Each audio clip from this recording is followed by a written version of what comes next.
like messaging every single person in that group. Perfect.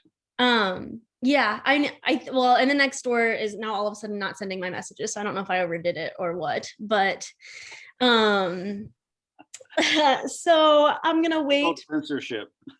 Yeah, well, all it says is that like they can no longer send, like there's an error sending a message, and I was like, ooh, like, and I counted, and I've sent like so far, like I just made it to 10, and I was like, oh, can I only send like 10 a day, 10 an hour? So I'm kind of waiting to see when it'll let me send more messages.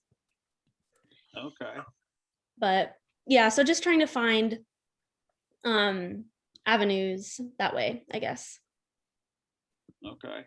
That sounds, and those are all, I mean, those are all great questions, and I'm an open book. So, you know, in 9 months, I was able to then more than double my business from the previous brokerage. Right. So, and it's just doing the things that we're consistent with, right? Our database management, that's number one, because that puts us in front of people without being in front of them. And two, scripts practice, just to get comfortable having the conversations. And I hated role play, absolutely hated it, but I committed to it and I get better at it. And then it just, what happens is I get to what it does is it improves your conversion rate. And once your conversion rates go up, then you don't have to go on so many appointments. So the big thing is to just get used to having those conversations and those objections, right? Now I can go into an appointment and fake my way through it with zero prep work. If somebody wants to meet in 20 minutes, all right, let's go. Yeah, you'll make it work. I'll make it work, right? So we have that. Happy Monday, everybody. Who's excited? It is now 1 o'clock. There we go. And I'm sure people will start rolling in. But let's start with something good. Who's got something good over the weekends? I did 4 appointments over the weekend. One was not really interested, you know. I was like, okay, it's fine. The second one is selling his house in at the coast Tillamook. Almost done with the sale. He's going through a divorce as well. So I told him, well, you may want to wait until the sale is done and then the divorce is done. Then we can go from there. But I contacted him with the lender, just so, you know, taking it some more advice. And I got 2 other appointments that also are going through the lending process right now and see if they pre-qualify. I love it. Love it. Well done. How were your nerves going into those appointments? Not bad, I guess, because some of them already knew me because I'd done work, you know, before for them. But yeah, no, not bad at all. I was like, I'm just gonna wing it. Once you start talking to them and you see a smile, the nerves go away. Perfect. That's awesome. That's awesome, because then you're just helping them, right? You're just devising a strategy to get them to where they want to go. Okay. So I did an open house. Yay. And so here's the bad part is absolutely 0 people came. But the good part is, like the really awesome part is I learned all kinds of things. I took the open house very last minute for another agent in the office.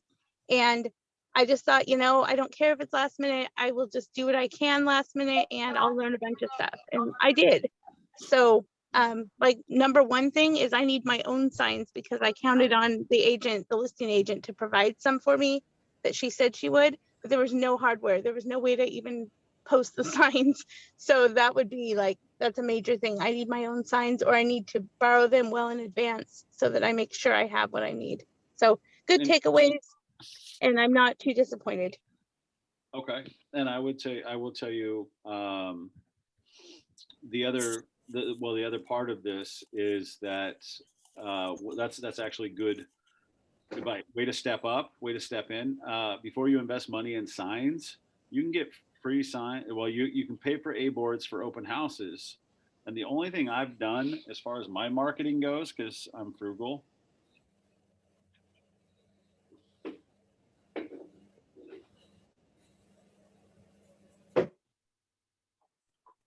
just a sticker that goes to the sign. Awesome. I love that. And I keep it simple for that. And then I just have my A boards and my directionals and my boards that go up on the sign, up on the. And, Who made the stickers? Is that Bear Printing or would you get that those? was Buzz White. Buzz White? Buzz White. Okay. And it's great because I just put it on my signs and still says Keller Williams Sunset Corridor. Then it's got my number on it. So they always call me, and I'm not spending thousands of dollars on signs. Okay.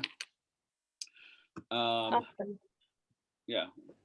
The other thing, Matt, is one of our agents, I had just met him on Saturday. I did an appointment on Saturday in the office and he was there. And so I chatted with him and another agent for a minute. And he said, yeah, I might have clients that'll come look at that. Text me the address and we'll come by. Well, he came by with no clients and he said he'd bring me some signs too. And he didn't bring signs, but he sat there with me for 2 hours. So like, I was really nervous about being like a short female on my own. And he's a big dude. And so he sat there with me and talked to me. And like, I learned a lot of things just from talking to him. And I got some opportunities that I think that we could work together on really well. So, I mean, really, I know I said at the beginning, I got nobody, but really, I learned so much yesterday. So that's my takeaway. I absolutely love that. I love that another agent came and sat there with you. How many people are nervous about going to open houses? Like hosting one? Yeah. Yeah, kind of. I want to shadow somebody. Okay. They're becoming popular, and I love open houses. I was just telling Natalie, and one of the questions that I used to have in open houses was, especially when you have frustrated and defeated buyers and you know, they're going 100,000 over list price and they're still not getting properties, you know, they can be really defeated. And all I did was offer them another opportunity. And that opportunity was, has anybody told you about the secondary market? I saw some eyes perk up. How many people want to know about the secondary market versus win the sellers right now? Yeah, I was gonna say, tell us more. You can't stop there. Everybody has one of these, right? Yeah. They have a phone. Technology, they are, you know, buyers have more technology at their fingertips than they've ever had, right? And buyers are more savvy, so therefore they can tell what's a good deal and what's not. And the list price will determine the activity. The activity will determine the sale price. So if you overprice a home, no matter what, even in a 0.8 months of inventory, right? And we all know what months of inventory means, right? With the months of inventory, even in a seller's market, my contention is with technology at the fingertips of buyers, that if anything is still on the market 17 to 21 days or longer, it's an opportunity for buyers to come in to actually then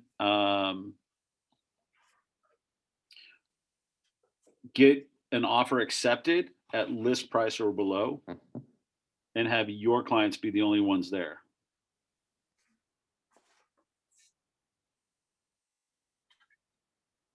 That's the dangers of overpricing your house.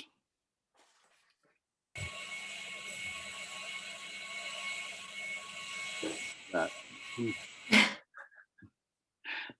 vacuuming. That's what it sounded like. Anyway. It does sound like a vacuum. So So what it comes down to is when you have that conversation and you then show them another avenue or another strategy, you may pick up a client. If they're working with an agent, I just leave it with, has your agent told you about the secondary market? What is the secondary market?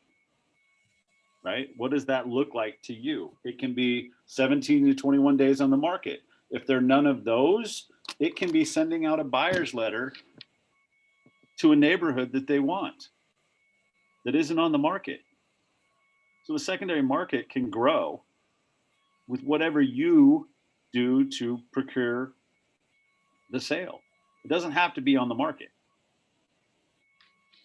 That's good to know, Matt. I just had a customer call yesterday that his daughter has a VA or has a VA loan, and her agent hasn't been able to find anything for her. And so they're frustrated and they want to see if I could help them. I told them, well, first thing I need you to do is, or need her to do is, make sure she talks to her agent and lets her know that she no longer wants to work with her. Yep.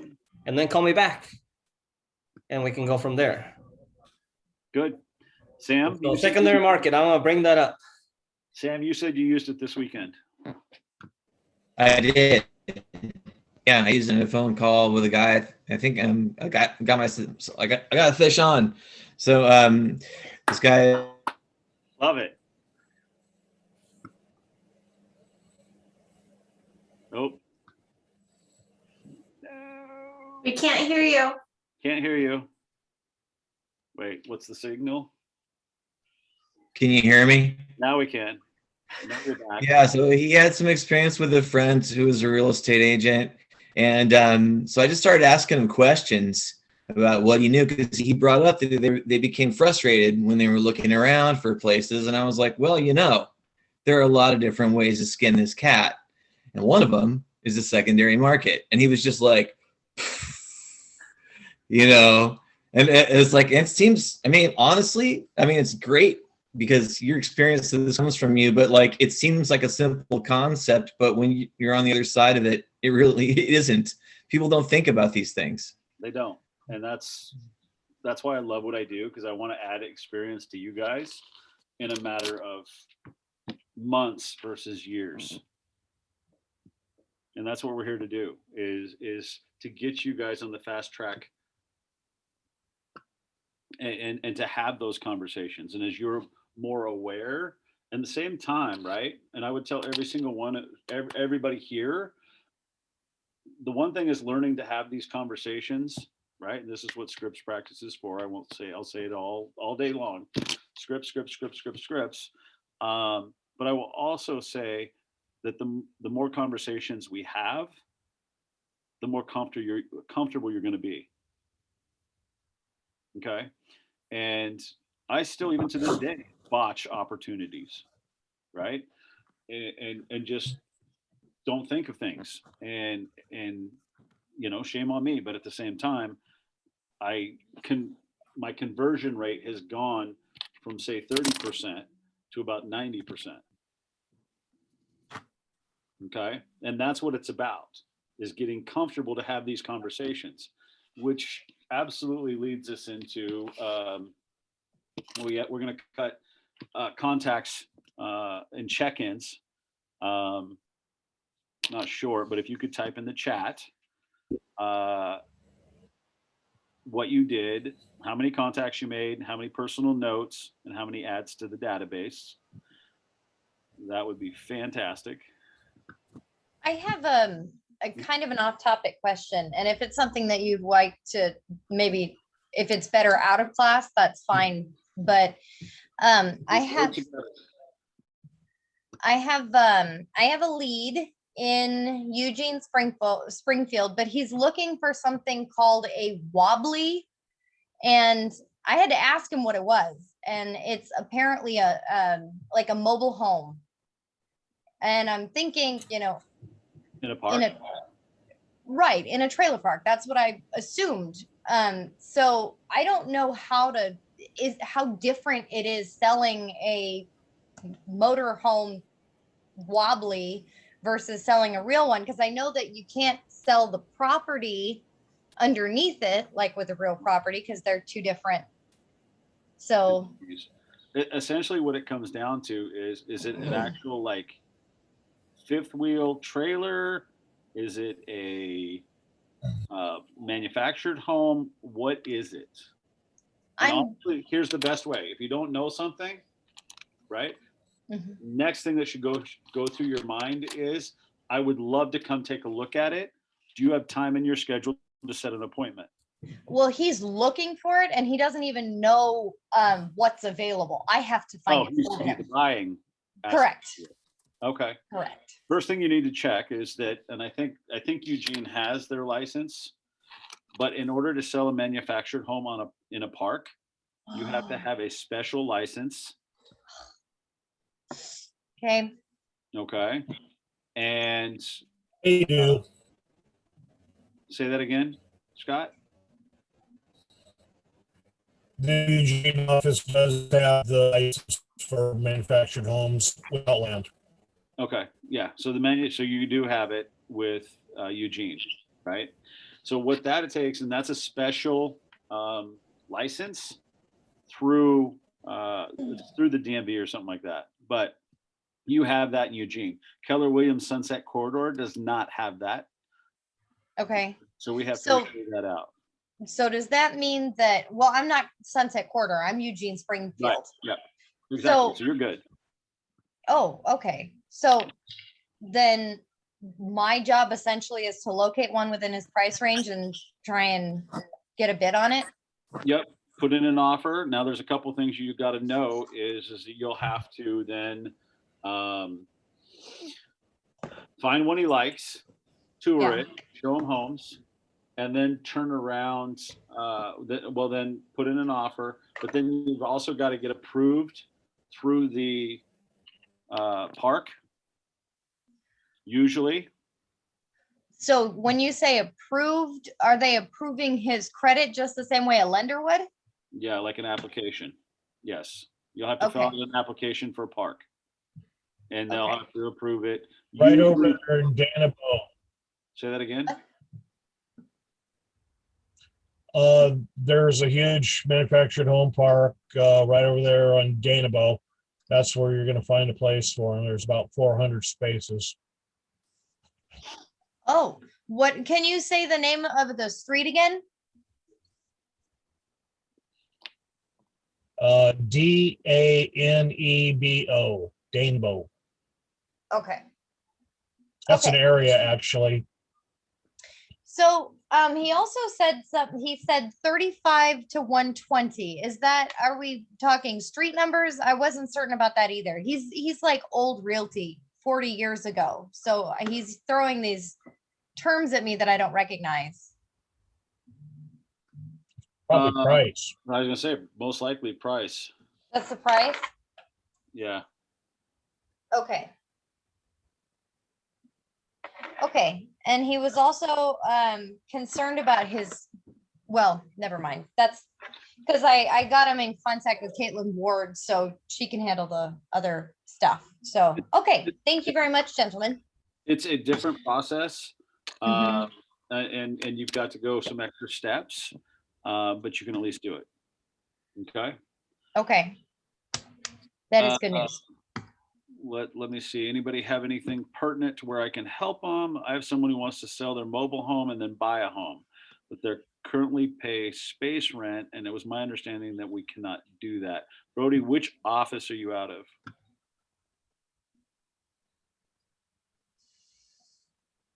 Southern Oregon. So that's going to be up to whether or not you have a license, if your brokerage has a license for that, and just call like your team lead or and ask somebody if you have a good relation with somebody that would know, ask them, but it does take a special license to do that. Laura hosted in an open house on Sunday, set up a business page on Facebook, made appointment to connect with mortgage broker that was a client of mine. Nice, Very good. Sounds productive. 20 contacts added to my database. Still working on writing cards for these contacts to send out. Good, Marissa. We did 3 networking events and made about 15 contacts. Alex, tell us about the networking events. It's a different way to do business. Alex, are you there?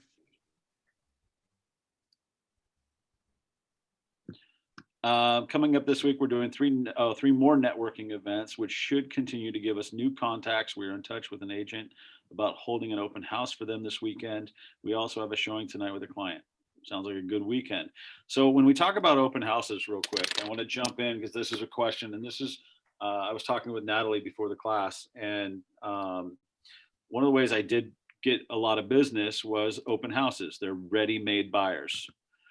And what that looks like is your teams will always give you like second fiddle open houses where you might not get a lot of activity. Maybe they've overpriced it. It's been on the market for 2 to 3 weeks and they're waiting for a price reduction to bring back business. Okay. So one of the things I would do is set up yourself for success and build connections with teams and absolutely hit them up and say, you know, I'm new here.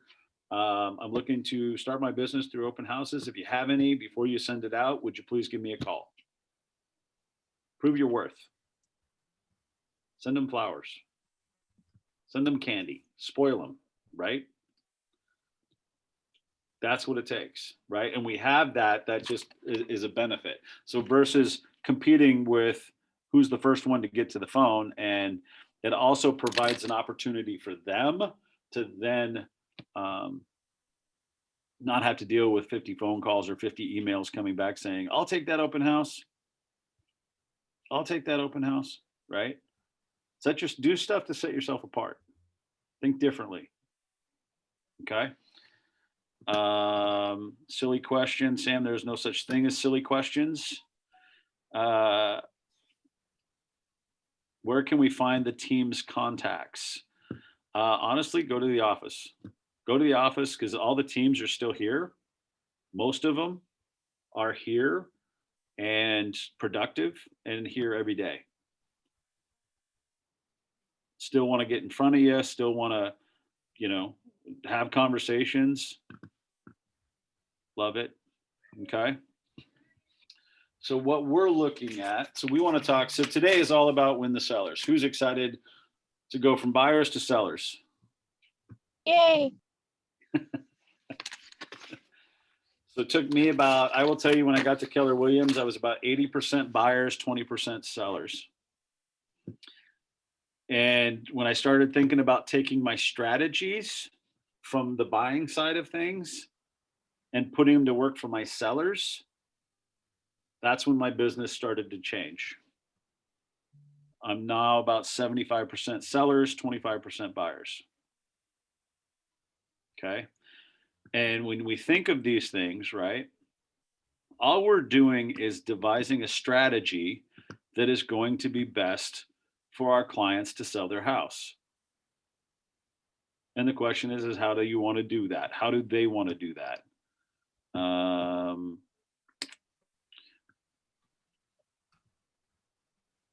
Yay, command access. So we're all in different parts of our businesses, right? So we don't compare everybody's outsides to our insides. We just do the work and be consistent about the work. That's the one thing I want to tell you. Don't focus on the results, focus on the consistency of doing this. This is why we do our check-ins. This is why we do our notes. This is why we do, you know, pop buys, whatever you decide. I started this business with pop buys, open houses, and follow up. The key on an open house is follow up. And when we come from gratitude, how many people have a fear with following up with somebody who signed into an open house? What do you say to them? I'll get You to can always just start with saying, I just want to check in with you. Mm-hmm. Just want to check in, see what you thought of the house, right? Get some feedback, right? And did you have any questions? And this clicked when I had an open house I had 8 acres and 50 people through, and I couldn't get to everybody. And it was like, so I just finally said, sign in and I will answer any questions on follow-up. And I wound up in that follow-up getting 4 new clients. I Okay. also, at my open houses, I did like a raffle. So I had a bottle of wine and everyone signed in for the raffle. And then so I reached out and said, sorry, you didn't win, but I'm here if you need anything. That's an awesome idea. That's a great idea. I can never do a raffle with wine, with alcohol of any sort. So it'll never make it. It'll never make it. Drink it. Right, exactly. So good. I mean, that's a good thought. That's a great thought. You know, how do you devise what your business looks like? And we're all in different places. So well done. I love everybody's creative. You know, it's fun, right? When you get to do things you enjoy every day. And the one thing I love about open houses is it's 4 hours, much like teaching Ignite. It's 3 to 4 hours where you guys are stuck listening to me. That's not a bad thing, but it fills my bucket, right?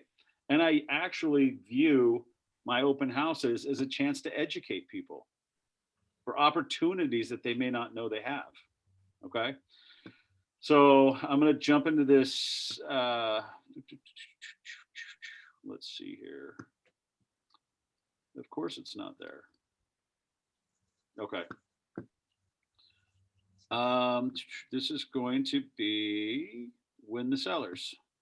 Okay. So we're going to talk about listings. Last week was all about buyers, right? Building your business, what that looks like. And this week's going to be all about sellers and how do we get that listing presentation.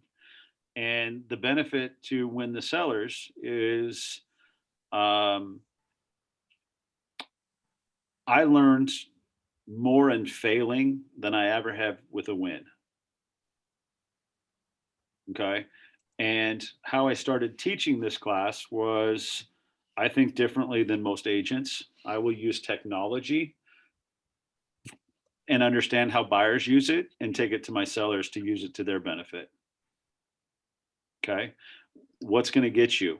What's going to get you the listing? Okay. My biggest failure was going against the CEO of our company. It wasn't Chris at the time, but it was Craig Rieger, who now has his own coaching business. And I went up against him in a listing presentation, didn't know it, but I went through my listing presentation and didn't get it because I didn't match the seller's motivation. But when it was all said and done, I was able to have a conversation with Craig. And he said to me, it's brilliant, stick with it, and you're going to teach this class. So here I am. Okay. Anyway, so can everybody see my screen? Give me a thumbs up, right? Win the Seller, Ignite, power session number 4. We do our contacts, our note cards. I still, to this day, even 3 years into Keller Williams, I still require myself, I have to add 12 contacts every day and let my coach know when those are done. It's the single most important thing, is getting in front of people and having leads so we can have those appointments, so we can set those appointments. And it has to be a conversation, and I have to ask the questions. Do you or anybody you know that is looking to buy, sell, invest, or rent for real estate? Okay, so that's Hey, Matt, yeah. I'm just curious, why do you put rent in there? What do you do with the rental side? Because the rental market drives the buying market. Okay, so the more people know about the rent, right? And to know that, so if you're well versed in all 4 of these things, and to know that 2 years ago, Oregon put in 602B, which is the rent control. But if you're renting, you're most likely going to get a 7 to 10% increase every year, because it's 7% plus whatever the CPI is, and the CPI is the price index, and right now it's about 3, and that's consumer confidence. So if we can have that conversation to say, you know, are you prepared, you know, in rental, what does that look like? Are you on a 12-month lease? Are you on a 6-month lease? So I can devise a strategy by asking that question if they're renting, and possibly move them to buying by explaining the tax benefits, or the fact that they're owning their own home and not paying somebody else's mortgage. Okay, so you want to capture them by saying, you know, I get that you're renting, but, and not in these words, but you're basically telling them Have you ever all the thought- benefits of buying. yeah, have you ever thought of buying a house? Okay. See, most people don't buy a house and they're renting because they don't know. Okay, We're yeah, good. I my meeting this weekend was with some possible buyers, and it's a gal and her boyfriend who are really young, and so they're preparing to buy, but they're preparing to buy with her mom that they're going to take care of eventually. And this mom is like in her 50s, sitting across from me telling me that all of her life she's never considered buying because it was too scary. And I didn't know people like that existed. I thought generally people know, they just can't buy for whatever reason. So that's interesting. I'll use that angle. And here's the thing is that we're educators.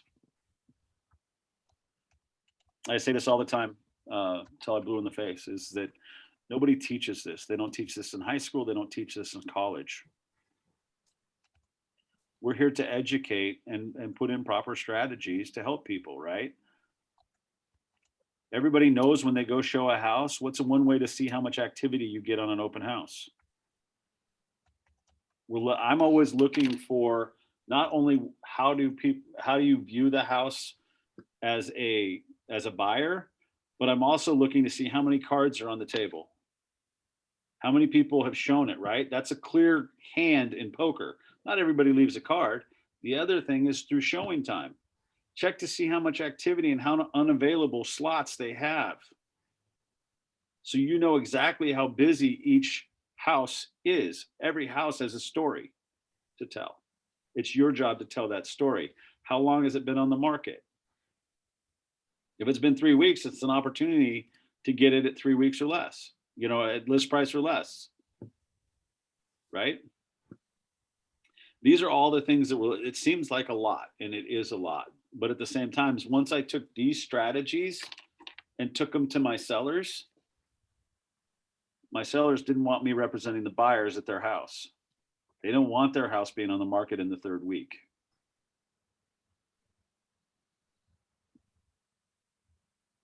See, the time to get list price and above is the first 2 weeks.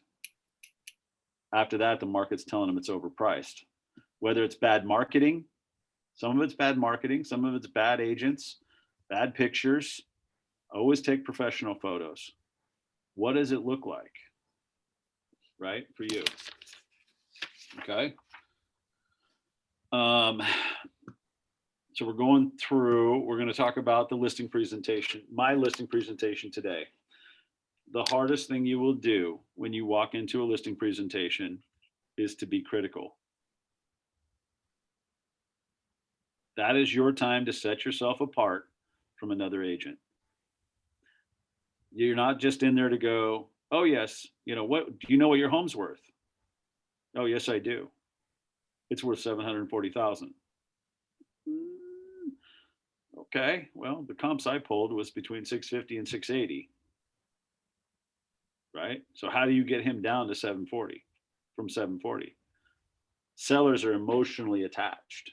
So that's going to be one of the things we're going to cover today, is taking the emotion out of it for them to get them the highest price the market will bear in the shortest amount of time. Write that down. We're here to get you the highest price the market will bear in the shortest amount of time.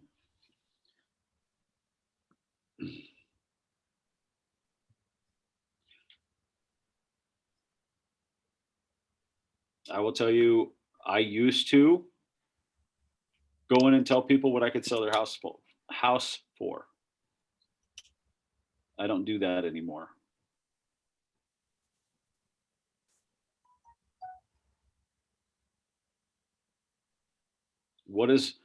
if you tell somebody what you can sell their house for, you can paint yourself into some corners. Because all of a sudden you are telling them what the market will buy it for. And if you can't get that price, or the market determines that you're too high on the price, how are you going to look? Like an idiot. Mm-hmm. You can paint yourself into some corners. Well, everybody else's house is selling it in 5 days or less. Why isn't mine? Well, we priced it too high. Have that conversation before, right? We have a high and a low range, and we have 3 different strategies. See, through market research and data, we know that if you overprice your house, you're only going to reach between 15 and 30% of people. If you put it at fair market value, you're still only going to reach 45 to 60% of people. But if you put it at like 5% down under value, then you're going to reach about 75 to 90% of people.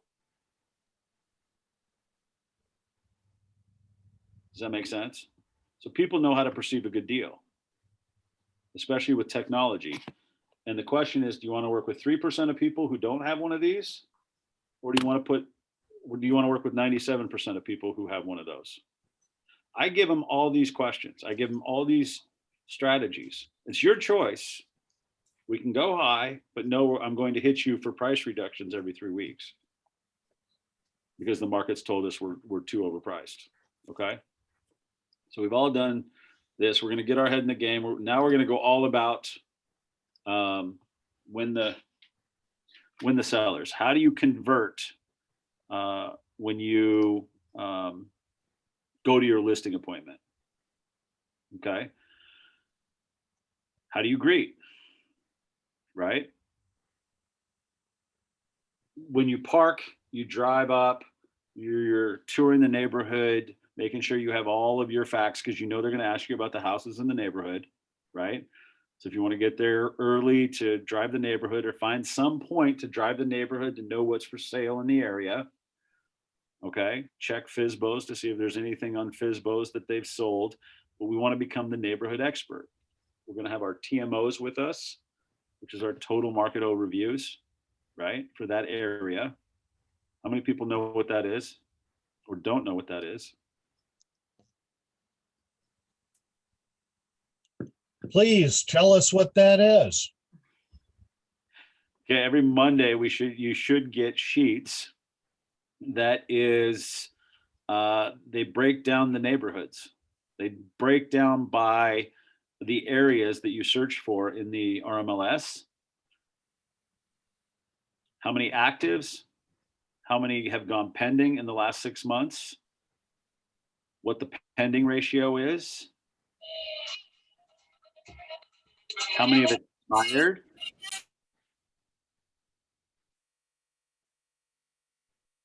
What price do they start at, the house start at in that neighborhood or in that area? What price do they sell at? What the final list price is. So it really can jump into what is, giving you all the information about that area. A general just cap. Okay.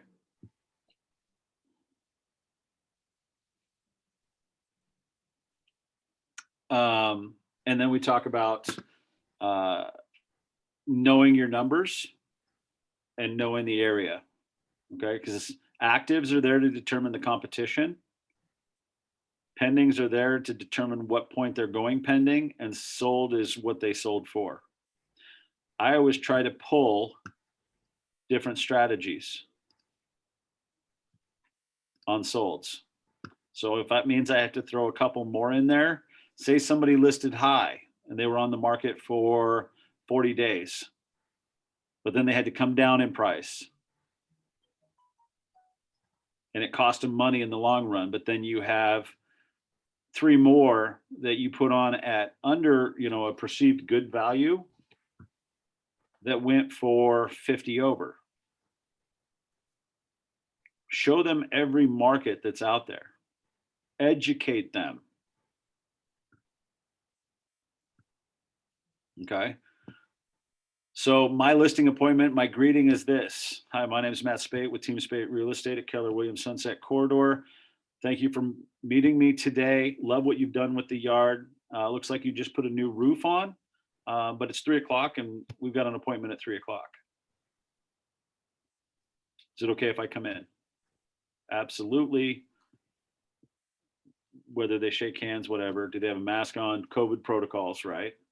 And then I always sit at the dining room table because that's where the decisions are made, right? And I set the appointment. I run this appointment. Okay. I learned when I just got in there and asked them what they were looking for, that I wasn't being the professional. And it got me into a lot of hard conversations that didn't help my business because they didn't refer me, because I didn't have the guts. I didn't have the knowledge to talk to them or to talk them off of what they were talking about or what they were hoping for, right? If you walk in and you're like, hey, that sounds like a good idea, let's do it. And then you don't sell it, it's not going to be their idea. It's going to be your idea and you screwed it up. Okay. So I always sit at the dining room table and I say, thank you for meeting with me today. I'm looking forward to working with you. Okay, I'm looking forward to listing your home. Whether they're looking at listing it or not, I'm throwing that in there as a closure. I want them to think they're going to list with me. I want to put that in their head. Okay. So as we walk, as we sit down, we're here, thanks for meeting me. We're here to determine 3 things today. We're going to discuss your motivation. We're going to discuss your price, and we're going to discuss whether or not you want to work with me or I want to work with you.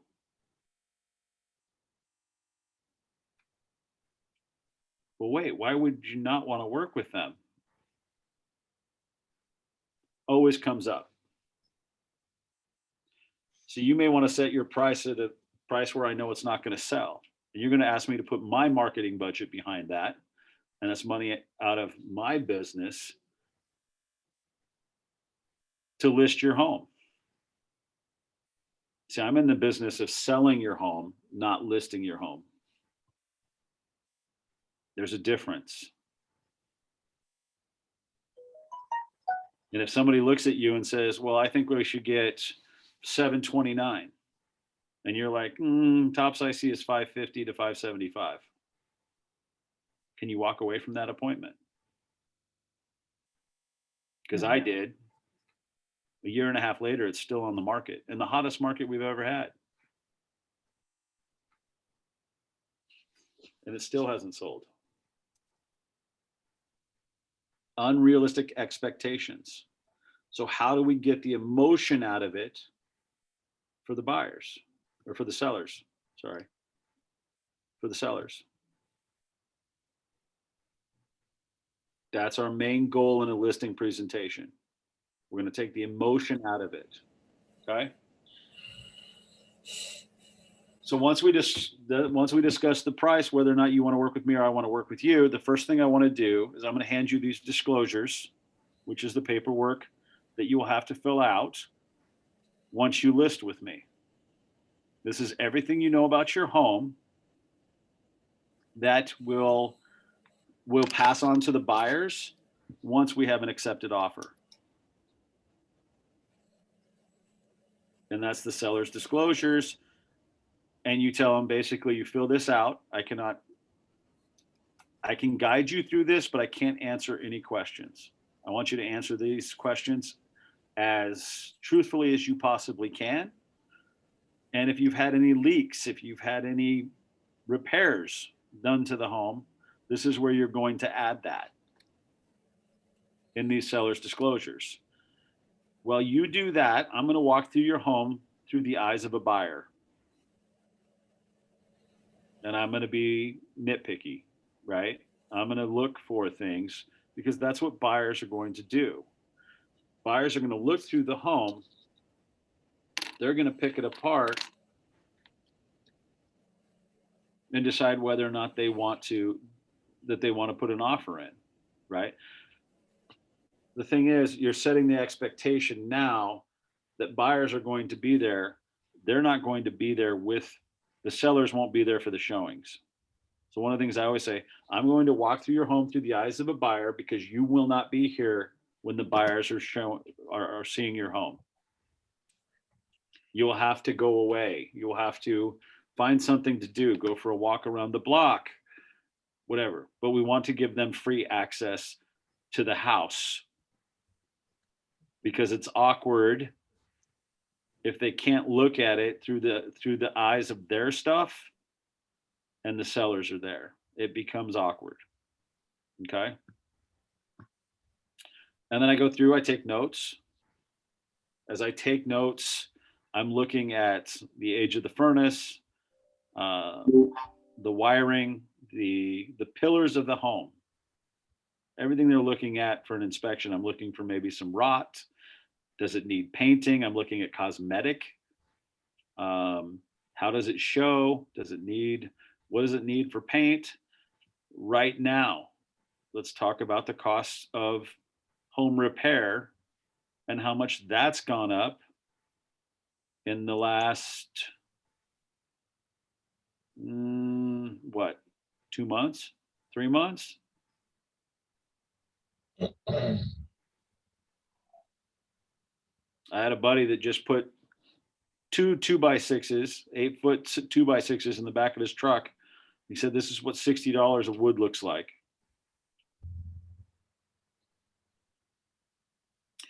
So if you can save them money and put it on as is, I don't want to do any work, then it's a good time to do that. The other part of that is also prep your buyers to know that if you do take on this house as is, which a lot of houses are being sold as, to keep in mind the cost to repair things is pretty much tripled. Okay, so we got to think of every angle to benefit our sellers and our buyers.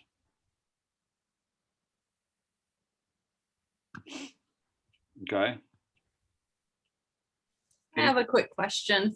Sure. I know this woman who was trying to sell her mobile home and she thought that she was going to be getting, that it would be a great time to sell because of the fires and thinking that people would be willing to move into it. And now, granted, this was before I even took my test. I'm like, well, that's great, because the park she was in provided her with, an agent's name. He came out, he listed it, and she's, she kept asking me, well, what do you think I need to do? And I'm like, well, have you talked to your agent? You need to talk to your agent because I wasn't going to give her any advice. I'm not licensed, and and she's got, she's got a contract signed with the agent. You can be a friend and talk to them and whatnot. And school is to pass school, but how do you learn this side of the business, right? Strategies. Was she able to sell it? No. And he only put one picture up and he just kept telling her that it's small. And it was small compared to her next door neighbor who had passed away and the family was putting theirs on the market. It was a much smaller place. But it was priced for the same price as the other one, so comparison wise, it was really poor. And I asked her, I said, is this, who picked this price? And she said, he did. That's a great question. And that's real quick. That's one thing. I'm going to segue here. That's one question we should ask our buyers. Mm-hmm. We don't know if it's a seller price or a realtor price. Okay. Okay. Explain that before you go in any showings. We don't know if it's a seller price, or you may look at something that's totally an outrageous price. And they could have taken the third strategy, which is the higher price, right? Ultimately, is it the seller or the realtor? Okay. Anyway, go ahead. Sorry to interrupt. Oh, that's okay. And she asked me, what else can I do to get this sold? And I said, well, you're essentially going to be paying this agent to do it. And nothing happened for like 3 months. Like only 2 people came, and I don't even know if they made it through the front door, because every time I have gone to visit her, her house smells of animal, like, you know, and it isn't like you didn't wash your dog smell, it's the other smell. Okay. And I truly believe that, because, you know, it's probably permanent, like materials are going to have to get ripped out of that house to get rid of it, kind of thing. And she kept asking me, I don't understand why they come and then they just immediately leave. And it's like, I didn't know what to tell her. I really didn't. How do you tell somebody that, you know, when I leave your house, I have to strip my clothes off before I get into my own house, kind of thing? And nobody told her. I mean, granted, I didn't either, but. So that's where you have to set yourself apart in the listing presentation and be able to have that conversation. Yeah. How do you have that conversation? Ask the questions. Yeah. So, How many animals do you have? Okay. How many animals do you have? It was 3 dogs and a very, very small. Oh, I thought you were talking about cat pee. Oh, no. Well, cat pee is just as bad, if not worse, in a lot of instances. Okay. I'm going to go with worse.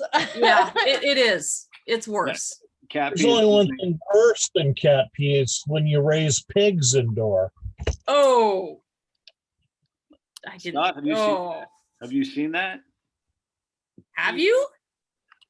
Well, my wife's folks had some renters and they did raise a goat in one of the rooms. Okay. So don't rule out anything. You will see everything in this business. Okay. And we're not here to judge. And there's some people that don't sell their house because they're embarrassed of it. Right? They don't want you there because you're going to judge them for it. We're not here to judge, we're here to help. So having the conversation of asking the questions, what does it look like? I mean, your dogs, how often do you bathe them? When was the last time you had your carpets cleaned? Okay. Maybe bringing in one of the things that you can do is bring in a professional cleaning service. Bring somebody in. Is there any money to do anything with this? Right? We're investigating. Do they have any money to put behind it so we can get it to where it needs to be? Otherwise, we have to have the conversation of we need to price it accordingly and for that amount of work, for the amount of work that needs to be done. When you can look at somebody and say, well, I know a kitchen remodel is about $20,000. Top price, you'll probably look at $370. We should probably put it on the market with the work that needs to be done with the kitchens and the bathroom, put it on the market at $320, and then it'll balance out. So Matt, are you saying avoid saying outright that the house doesn't smell good by offering them to do other things in order to sell the house? Or is there a polite way to say, So just asking the questions, right? So I have the conversations, yes, but I also ask the questions. What part of marketing am I going to need to do for this? Yes, I'm going to bring in the photography. Do I need a house cleaner to come in? Do I need a carpet cleaner to come in? I have these all in my my book of business. These are all people that I work with. Okay. So it may be like, I think one of the things that would be most beneficial for us to get the highest price the market will bear in the shortest amount of time, maybe bring in a carpet cleaner in here to see what they can do about the smell. Is that offensive? Or are you coming from help? And then there'll be what smell? Exactly. What Well, smell? people do get used to a certain, Yeah. the smell of their house, so they don't smell it anymore, And probably. that's where and if they ask what smell, you say, well, I do smell a pungent dog odor when I walk up into the house. See, we need to make your house appeal to everyone, not just the dog lovers. So, hey, Matt, this is Jamar. That's what I was going to lean towards and suggest, isn't it? Shouldn't it automatically be part of the conversation when we ask, where we're trying to say, hey, we want to get the property ready to Yep. put on the market, and this is the list of things that, from what I see, we should do. And you don't have to necessarily be specific to something embarrassing, but make sure that's a part of the conversation that we need to resolve. Like if you believe the smell's coming from the carpets, then we definitely got to clean the floors. We got to mop. Will you be doing it, or do I need to bring in some professional service to do so? For me, that's the list of that's a part of the conversation of things we need to do to get the property ready when we're trying to get on the market. And do they have the money? And do they have the money? Correct. And at that point, okay, then I decide if they don't have the money, then do I do this in my best interest to then say, you know what, I will, then I'm working on my commission in my head. So if I had to have a carpet cleaner, a cleaner come out, and I put that into my marketing, then my percentage goes up. Okay, don't just fix on one commission, right? There's sometimes we don't have to do much. There's sometimes that we have to do a ton, right? So at that point, it becomes a 7% listing, right? So, and just say the amount of work that it's going to need to sell, but we want to be on the market. We want to be market ready day one. How do you express that to the listing, to the seller? Like, if I put in the money to get this cleaned, my percentage, how do you broach that conversation? That's when we talk about what we do to put it on the market. And that's what we talk about. This is in our listing presentation, right? What are the things you do? We're going to bring out a professional. So in this case, we're going to need a professional cleaner. Sorry. Yeah, we're going to need a professional photographer, but we're going to need a cleaning service, and we're going to need carpet cleaners to come in and see if they can salvage the carpet. To put our best foot forward. In a lot of cases, it doesn't happen. Sometimes you get a smell of just wet dog. Right? Mhm. What do you do in that case? You've got to let it dry out, but you've got to give it time, and you've just got to keep on it, right? And we're Sell it as is. Yeah, at that point it becomes as is, and we just took a pay hit because our list price has to come down. Yeah. Mhm.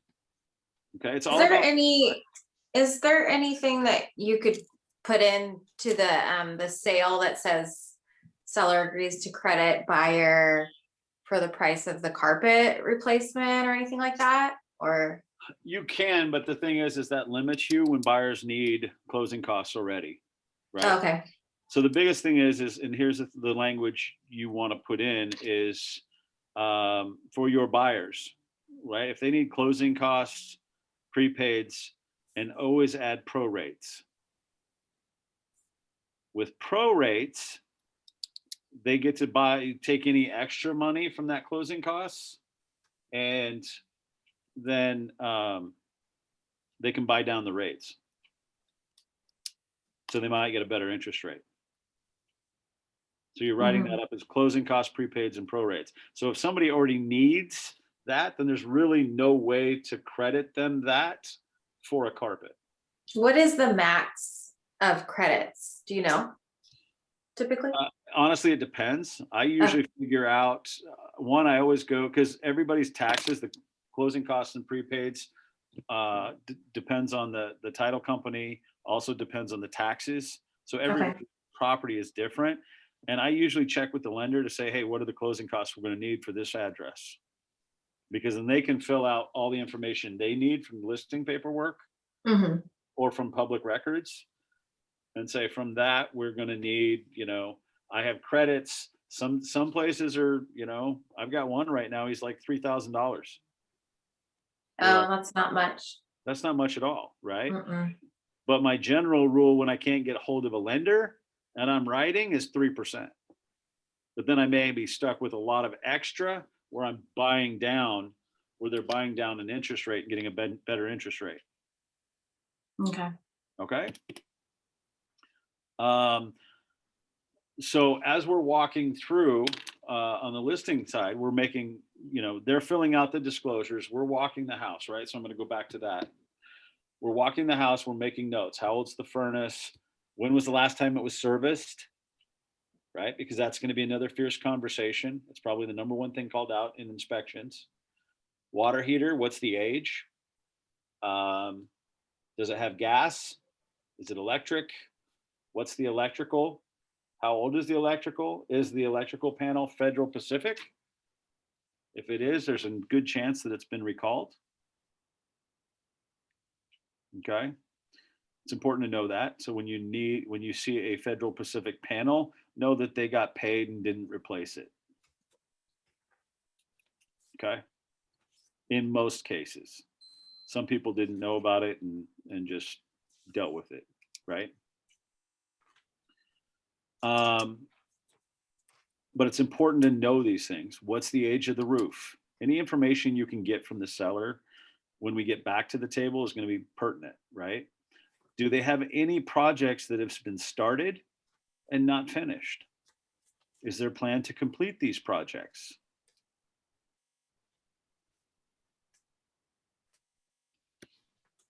Then we walk through the house. As we walk through, we come back, we compliment them, find ways to compliment them on the house and say, love some of the things that you've got here. And I think it's going to be great for buyers. There's some things I'd like to ask you about. And this is when we have the fierce conversations. Okay, as I was walking through, I noticed an odor throughout the house. How many animals do you have? That's when you say, you know, they have this, or this. They're all outside now. Whatever that looks like, they'll start talking about it. Okay. Do you plan on having the carpets cleaned before we put it on the market?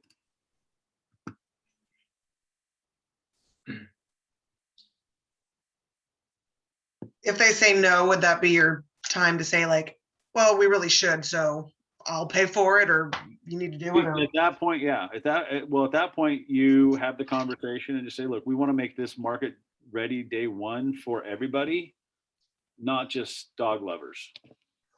So you just suggest you really should, or? Yeah, in my opinion, yeah, we're going to appeal to more people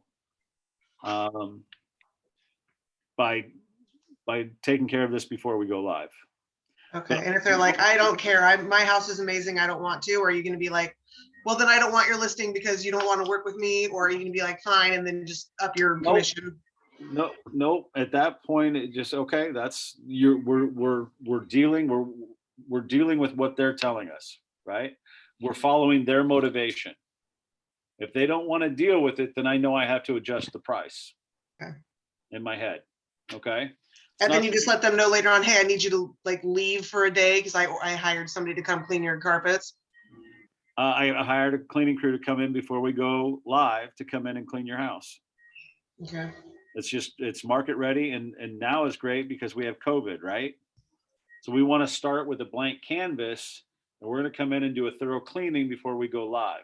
Yeah. I assume you probably don't get pushback on this, but like Not at all. carpet cleaning means like moving beds and stuff. Do the carpet cleaners do that, or does the homeowner need to be at home moving their furniture around to get the carpets cleaned? Sometimes, it depends. I try to make it on the up and up, right? I'm going to have a carpet cleaner come in. Are you okay with that? I've got a really good carpet cleaner, but then I've got a guy that's he'll be in and out of your house in 3 hours. Right. But then I've got another one who will stretch the carpet. He'll take any repairs. He'll get rid of any stains. I mean, yeah. And have you had houses that you've gone into or met with sellers and decided that the house is in such bad condition and how the sellers are coming across that you just don't want to take the listing? I deal with estate sales. So there's plenty of that. Yeah, plenty of that. You're going to, like I said, I've seen everything in this. And there's things you don't want to see. And you're like, whoa, okay. That room needs to become a photography room. That room we need to take down the swing. Whatever that looks like, right? But you can't show your face and judge right there. There's no telling the bottom line is you built enough trust that they trust you to bring you into their house, which is, private, right? In a lot of instances. And how you react to that, maybe, do you get the listing or do you don't? And we have to be aware of that, right? And we have to think, and my marketing cap's on as I'm going through the house. How am I going to market this? The one question as we walk through and we come back to the table is, great, where do you want to, what's your timeline? When do you want to have this done? Match their motivation. So much like the listing that I didn't get going against the CEO because I didn't match their motivation. They asked the question of how long would it take me to get the house on the market? I told them 48 hours. Their motivation was the house in the neighborhood just reduced price to where it was going to sell. And they wanted to still be in the same neighborhood as their grandkids. And this was a one level. And I lost because I didn't say with my team in place 24 hours. Well, should you just have asked, when do you want it? Like, to get their No, motivation? that was their question to me. Their question to me was, how fast can you get it on the market? I looked around at my listing appointment. They had their sick grandkid with them. There was crap everywhere, pardon my French. But I said, we have to get everything ready for showing, staging, and getting it on the market. I said, most likely it would take about 48 hours. I just mean, like, how did you know that the answer they wanted was 24? Like, did they tell you that after, or? Yeah, the conversation with them, they called me the next day and said they were going to go. They gave me the Keller Williams speech, which is, hey, loved your presentation and it was great meeting you. If you happen to know anybody that is looking to buy our house, please bring the buyer. But we've decided to go in a different area. And I've made that call on plenty of occasions. So when I got that call, I knew another Keller Williams agent got it. Mhm. So I put a watch on it and saw who got it. I guess like 48 hours seems pretty fast to me, but you're saying they wanted 24 hours because they wanted to buy something else right They then? needed to put their offer in Mhm. to get it accepted, but they were going to be contingent, right? Yeah. Talk about contingencies and saying, what's their motivation? Most people who want to sell their house now want to find somebody or find another house first, but you're not going to get a contingent offer accepted in this house. Yeah. In this market, sorry, not in this house, in this market. And it's knowing what we have and knowing the markets to devise the best strategy. So right now, the conversation you're having is, look, I know you want to find something on the other end, but we want to put you in the best position possible to be able to buy on the other end. And as long as your house is not pending, if you're relying on that money to buy your next house, then we really need to put your house on the market, protect you with seller to find suitable housing, and let every buyer know that if they're going to buy this house, that you may need a rent back and that they're going to work with you until you find a home. Okay, that's an important part of the strategy, because I will tell you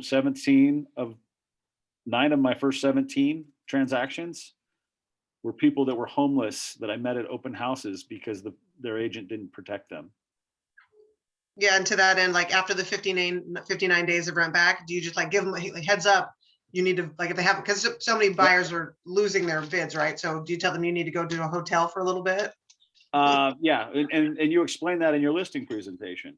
You know, the one thing that we need to do is if you're buying on the other side, that's what we're going to find out in their motivation.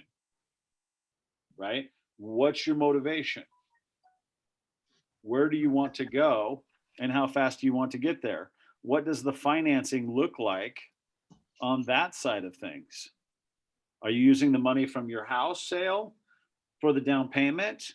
Or do you have money stashed away that you can maybe do a bridge loan? What does that look like? And we have to have these strategies. This is why it's important to meet with a lender. Yeah. Okay. Talk about these strategies. What programs do you have in place? Okay. So we're going to get back to the table. What's your motivation? How fast do you want to get there? And then ask them, then we dive into the price. We talk about their fierce conversation of what, you know, notice the things that you noticed needed to be done. And this is where we're going to point them out. And then we ask them, then we ask our sellers, do you have any idea what your house is worth? Now, I take different strategies with pricing a home because I've learned that list price only determines the activity. If list price determined the sale, we wouldn't have people bidding over or under. And I honestly, at this point, can't remember the last time I sold a house at list price or above. I can't remember the last time I sold a house at list price. Okay. So list price, I also take the emotion out of it. What can they see? What is every seller that you meet with? Every seller is a buyer. Yep. Absolutely 100%. So put them into the mindset of a buyer. So we all know what Zillow is, the evil, you know, Zillow, Redfin, Realtor.com, Trulia, whatever websites out there, right? Buyers have more tools at their fingertips than they've ever had before. And they're more savvy than they've ever been. What's the evaluation on this, on your home? So not am I only using my CMA, my actives, my pendings, and my solds. I'm also using the technology available at my fingertips to show them exactly what every buyer is going to see. So fundamentally, right? If you have a listing appointment and you notice that, say, Zillow has your house, it's a 3-bedroom, 3-bath, and then you're stunned when you get there that it's a 5-bedroom, 2.5-bath.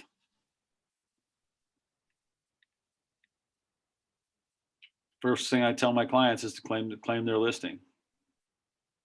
Now I'll claim it for them after I have the listing contract signed because Zillow is now a brokerage. Okay. Very important to know that if they claim their house, they will get reached out by a Zillow rep. Zillow will start marketing to them to sell their house. Zillow charges 7.5% to 13% to sell their house. Yeah. Okay. It's important to know how our competition works because then we can speak intelligently about it when we walk into our listing appointments. So the first thing I want you to do is claim your house and know that you're probably going to get a call from Zillow, but we need Zillow, who buys homes, to get their algorithms up because 3 times as many people use Zillow website to determine a value on your home. So fundamentally, according to my CMA, if we should be listed at 575 and Zillow and this estimate is at 540, how many people are going to perceive a good deal?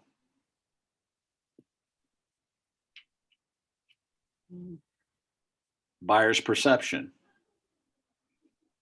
Same thing with Redfin and Realtor. I put more emphasis on Zillow because that's the website that 3 times as many buyers use, so they didn't have to deal with realtors. Zillow became popular because it was a way for people to find out about their number one investment, their number one, equity, their safety, their security for their family, and they didn't have to talk to a realtor. So buyers are still used to it, and they have an evaluation with it. Everybody knows what his estimate is. Let's use it to the advantage. So if somebody walks in and says, hey, my house is worth 340. I'd love to get 340. Why limit yourself? I'd love to get you 400. But the only thing that's going to determine the amount we get and the only thing that's going to, how we're going to determine how we get the highest price the market will bear is list price. And we need to work with buyer's perception. So if we list at 340, but all of these websites are between 318 and 325, if we list at 340, are you going to get off your couch to come see this home? Most of the time, the answer to that's no. And I said, whether they're right or they're wrong, it doesn't matter. It's just buyer's perception. We want more buyers to perceive a good deal. If we can bring the activity, then we're going to get a higher sale price. See, with technology, your time to sell your home is in the first 2 weeks. After that, the market's told you you're overpriced.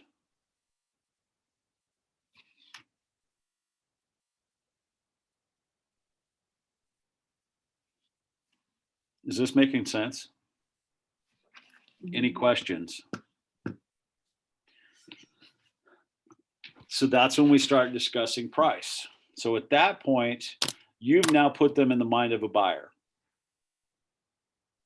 Okay. Then we take all the lending side of things and how lenders approve people.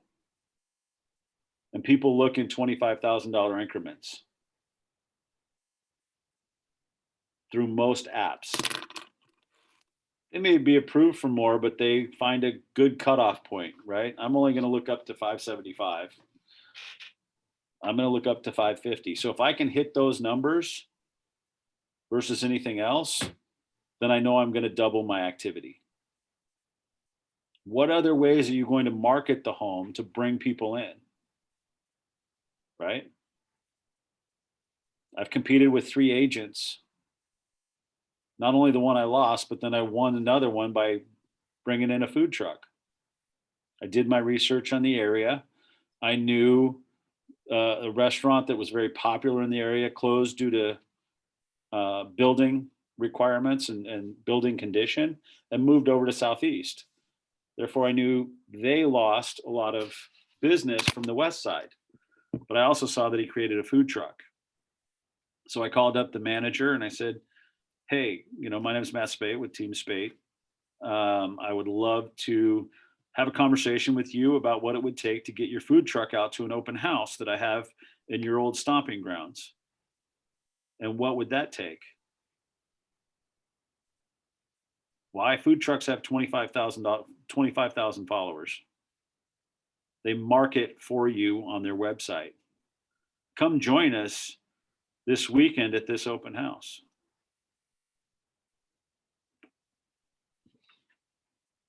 And they tag you in the post. How much activity can you bring to the open house? See, and then you have people come in and they order their food. The people behind the counter at the food truck send them into the open house. Boom, when they come back out, their food's ready. No food has entered the home. Less liability. But it's a way to get in front of people. If a buyer shows up to that open house and you have 30 people an hour coming in, do you think they're going to have some fear? Do you think your offers are going to be better? Probably. So think outside the box. Okay, it doesn't have to cost a lot of money, but invest back in your company. But that listing appointment with that food truck has become an exclusive working with an attorney's office. It's led to 15 listings last year alone. Okay. Put your best foot forward on your listings. That's where you're going to grow your business. Walk your neighborhoods, invite people to the open houses. Right? Once you have the signed contract. The one question I always ask at the listing presentation, after I critique their home and tell them everything that's wrong with it, I then ask them, what do you love about your home? What is it that got you to buy it when you bought it? That shows you emotionally connect with them. That shows you emotionally care.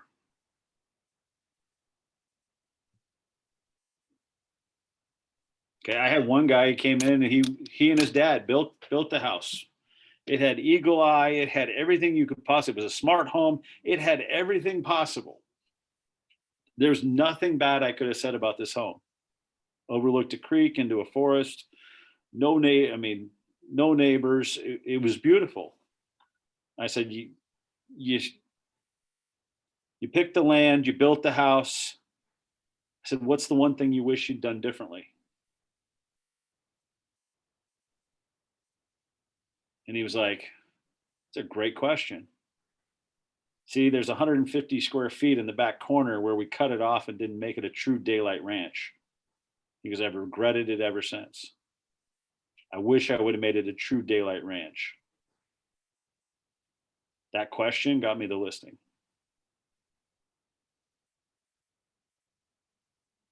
Okay. It's how do you connect with them? Okay. And then we're going to, this is the guide. Well, so as we talk about having those critical conversations, but also complement them. What determines the price? We give them a high and a low, and they get to pick their strategy.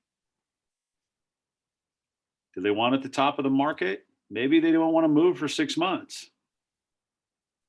They get to decide the strategy. Do they want to go at fair market value, or do they want to go at below market value and sell it in a hurry? Everything's selling in 5 days or less right now. Can you walk in and say, here's the other thing, right? So we talk about strategies. We talk about what does it do if you put your house at the highest price? Maybe it sits a little bit longer. We get a lower price when it's all said and done. What happens when we maybe get multiple offers on the house and we use that pricing strategies? What are the advantages to pricing your house a little bit under list price to bring in more activity? People get competitive and then they start offering higher than they would have probably. Everybody know what an auction is? What's people's mentality when they walk out of an auction? It's not, look what I just spent. You know, when you say, look what I just spent, it's when I didn't compete with anybody. Now look what I won. Look what I won. And if you get multiple offers on a house, you should put 1 or 2 in backup position. Why? It strengthens your position throughout the negotiations. See, we also have to let them know in the guide to selling their home we have to let them know that it's not just about getting an offer on their house, that there's 4 other points of negotiations. There's disclosures, there's preliminary title report, inspections, and appraisals. And every single one of those is a negotiating point for a buyer to try to drop your price. They decide in 25 minutes, 30 minutes of walking through your home whether or not they have enough interest to put an offer in, drop some earnest money so you can take your house off the market. They can do their due diligence and decide if they want to buy it or not. See, that's all an offer is. We're putting money down so you pull your house off the market so we can inspect it more to do our due diligence to say, yes, we still want to buy it. If all goes well, it goes to close. Right? So we want to show that it's not just about getting the offer, that it's more about the process. It's the disclosure period. Maybe they see something in the HOAs they don't like. Maybe it's something they see on a past leak that you had. Maybe you had an insurance claim for a flood, where the washer dryer leaked upstairs, right? Whatever it is, that's where you tell them to be honest on the disclosures. Seen all of these things happen. Okay. But having multiple offers will strengthen your offer, your first offer, through the inspections and through the appraisal. You're going to have less requests, so to speak, with multiple offers in place, with backups in position. And that person in the first priority is going to know that there's backups. And then we're looking to sell this thing as close to as is. What kind of things do you look for in the buying side of things for your clients after an inspection? Are you asking for caulk around the windows? Are you asking for caulk around the tub? Are you asking? Those will get called out every inspection. Right? Are you asking for the things that are just going to be health and safety of your clients and the house? Right?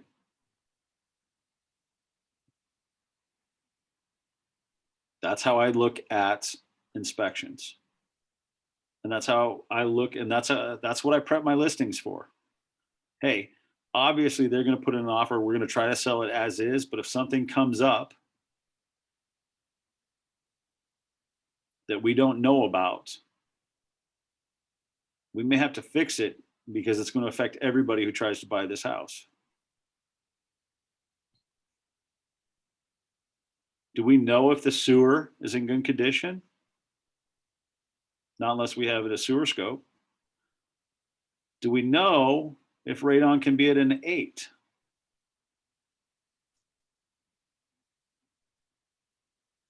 Everybody know what radon is? It's gas that comes up from the ground. It's number 2 leading cause of cancer. The more we know and the more we can talk to our sellers about the process to show that we're going to have their back through the entire thing and to know that we're just looking for every possibility. We want to put you in the best position through this. And I think this may be at a price, that we drop it to 5% less than fair market value to get you a better deal through the entire process. Because we'll have multiple offers, especially in this market. Don't guarantee multiple offers, but just tell them that's the strategy that you find works best to get the house to close. Okay. We're here, and then after having these conversations that the strategies, right? What buyers do. Then you can have the conversations about what it looks like through listing, because you want to get them to understand that it's not just about putting it on the market, giving it, you know, and getting an offer. 4 other parts of negotiations. And then you create, as you talk to them and you ask them questions, you're putting together their action plan. Do they need carpet cleaning? Do they need a house cleaner? Do they need, I'll pay for the house cleaner. I'll pay for the carpet cleaner. I will pay for the photographer. Up front, staging is on them. I haven't dealt with stagers in over a year because of COVID. And I found that people would much rather tour a vacant house than they would a staged house. The only time I'm bringing in if there's nicks and knacks and just wear and tear, where staging may help, but I haven't had that issue. Okay. So your action plan. No. So this is, so as we talk about this, right, and we talk about what's your action plan, we're going to have it. When I put my listings on the market, I absolutely put them on Thursdays. Fridays is to walk the neighborhood and invite people to the open houses. Saturday and Sundays, I have it open with whatever you decide to do, right? As the weather gets warmer, maybe you want a Kona ice truck to come out. Maybe you want Killerbird. Maybe whatever you decide, but don't put money out you don't have. Do that as you invest back into your business. Okay. Sometimes lenders will sponsor a food truck. How many people thought of that idea? Work with your lender to say, hey, how do you feel if I brought a food truck? Now, food truck, you want to absolutely, you're looking for a couple of things. Is it convenient parking? Is it, you don't want to make it a big pain for them, right? Does it work? Is it 3 turns or less from a busy road? If you're in rural area, it's probably not going to do any good. It's not going to drive any more business. Okay.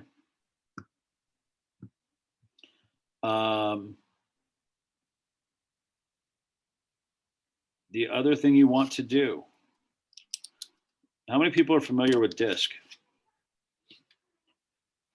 Tony Robbins' DISC profile.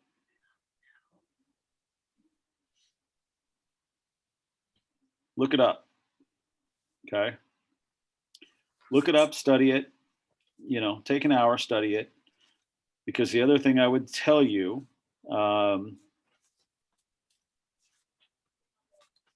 today, our consumers have higher expectations when they hire somebody full service. And that's what we are. We are full service real estate professionals.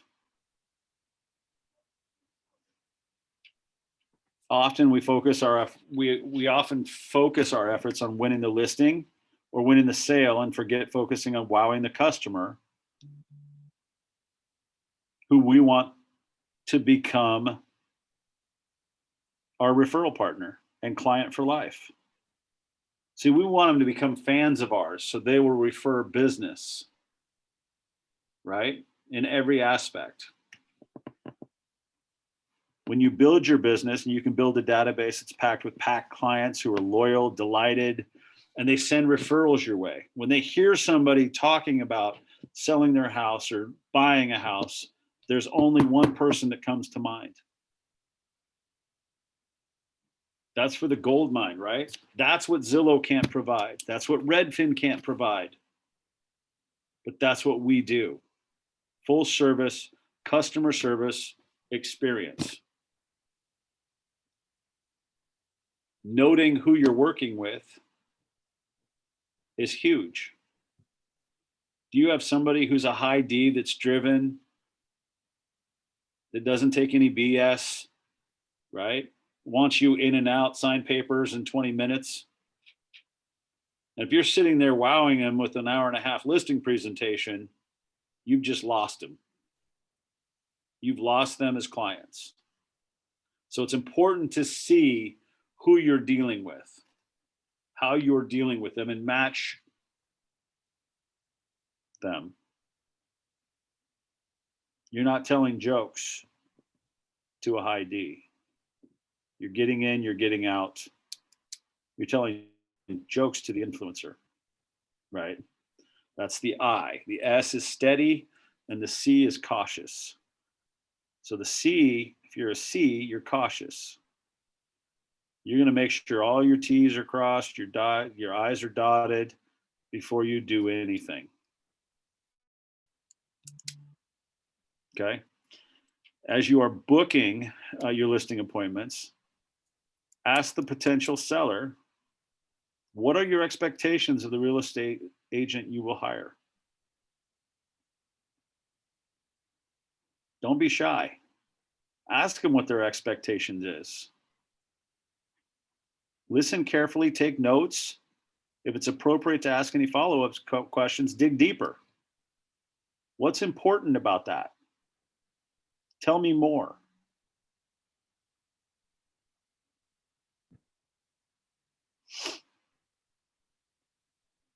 Put together a pre-appointment and pre-consulting book, even in buyer's consultations, seller's consultations, your pre-listing appointments. I have something right here. Do I do these things? But my listing presentations has 183 things a realtor does. Do we do 183 things throughout an entire transaction?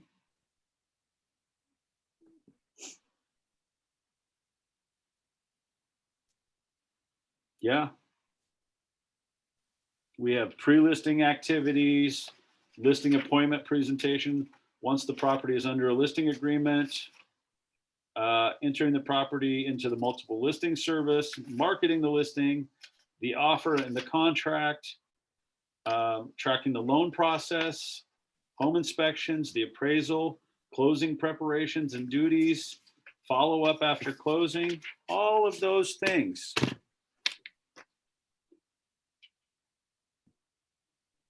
How many people just broke out in some sweat and went, what? But that's when you get to know the true process of what you do. And when you're comfortable with that, you can kill any listing presentation. People are going to want to work with you because you understand the process. And as you understand the process, you can explain it to them. See, they don't know. I want to ask a question. I want to ask, and I want 3 people to chime in. Okay. Now that you've started your business, what's your biggest fear?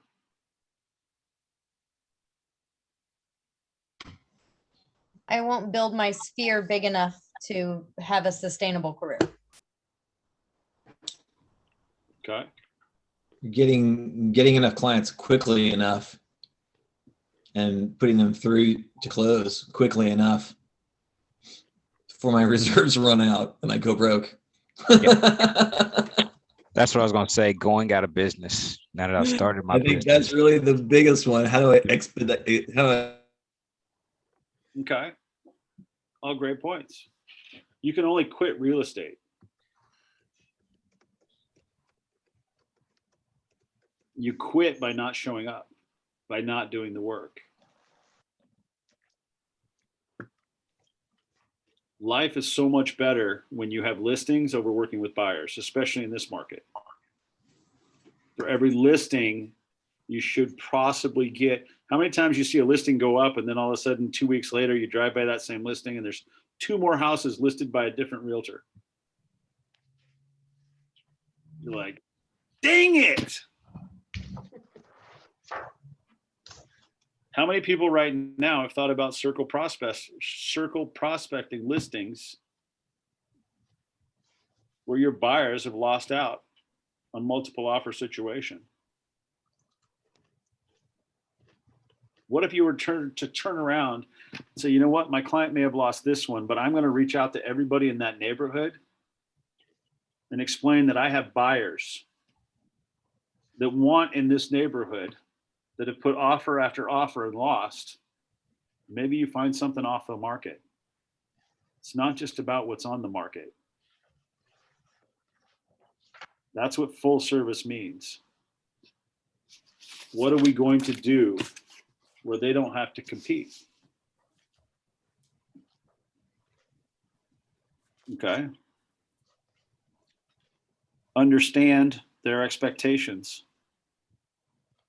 Ask each client the preference that would allow them to be wowed and delighted by their experience of working with you. How often would you like to hear from me? What are the best times of the day to contact you, and what's the best way to reach you?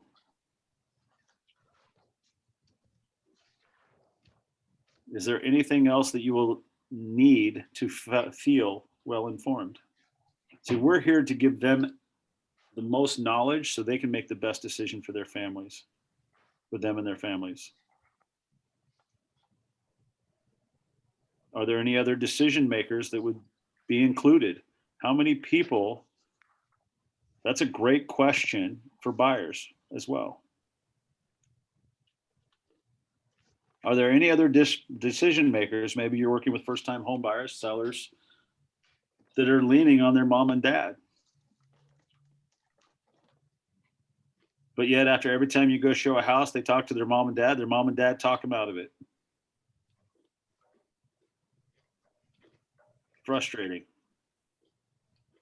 Make sure you know who's important to them and that you're willing to work with them too. See, we have nothing to hide. The only thing we're going to hide, we're going to make everything transparent. We're going to tell every house has a story. What's the number one thing that dictates the story of the house? Whether you're a seller or a buyer.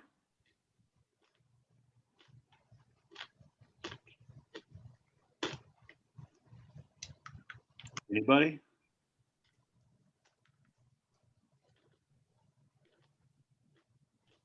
It's time on the market.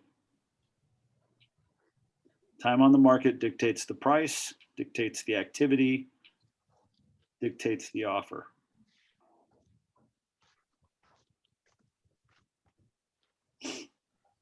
Share market reports, bulletins, updates that you'll be providing, even if you have nothing to report.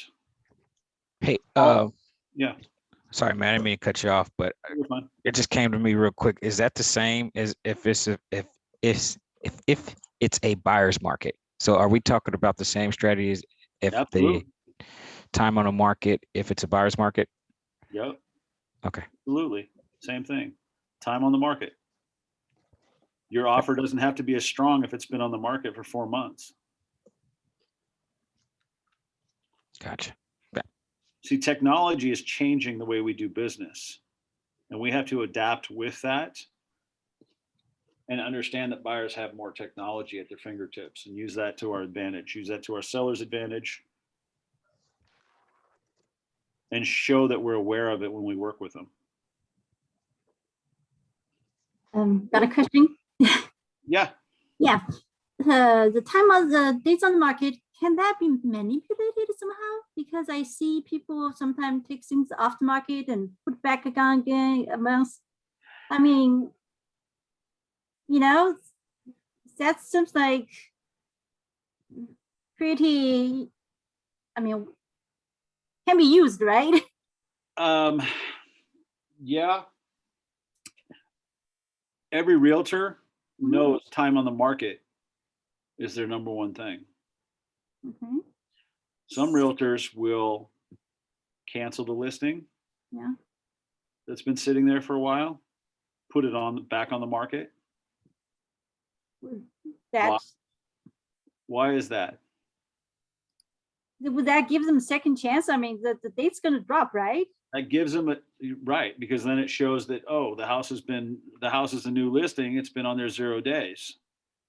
So it brings them more activity. Right? Mm-hmm. That's for the bad agents.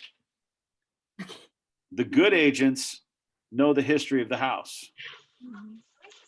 Everybody know how to go in the RMLS and find out how long it's been listed. Go to the agent full.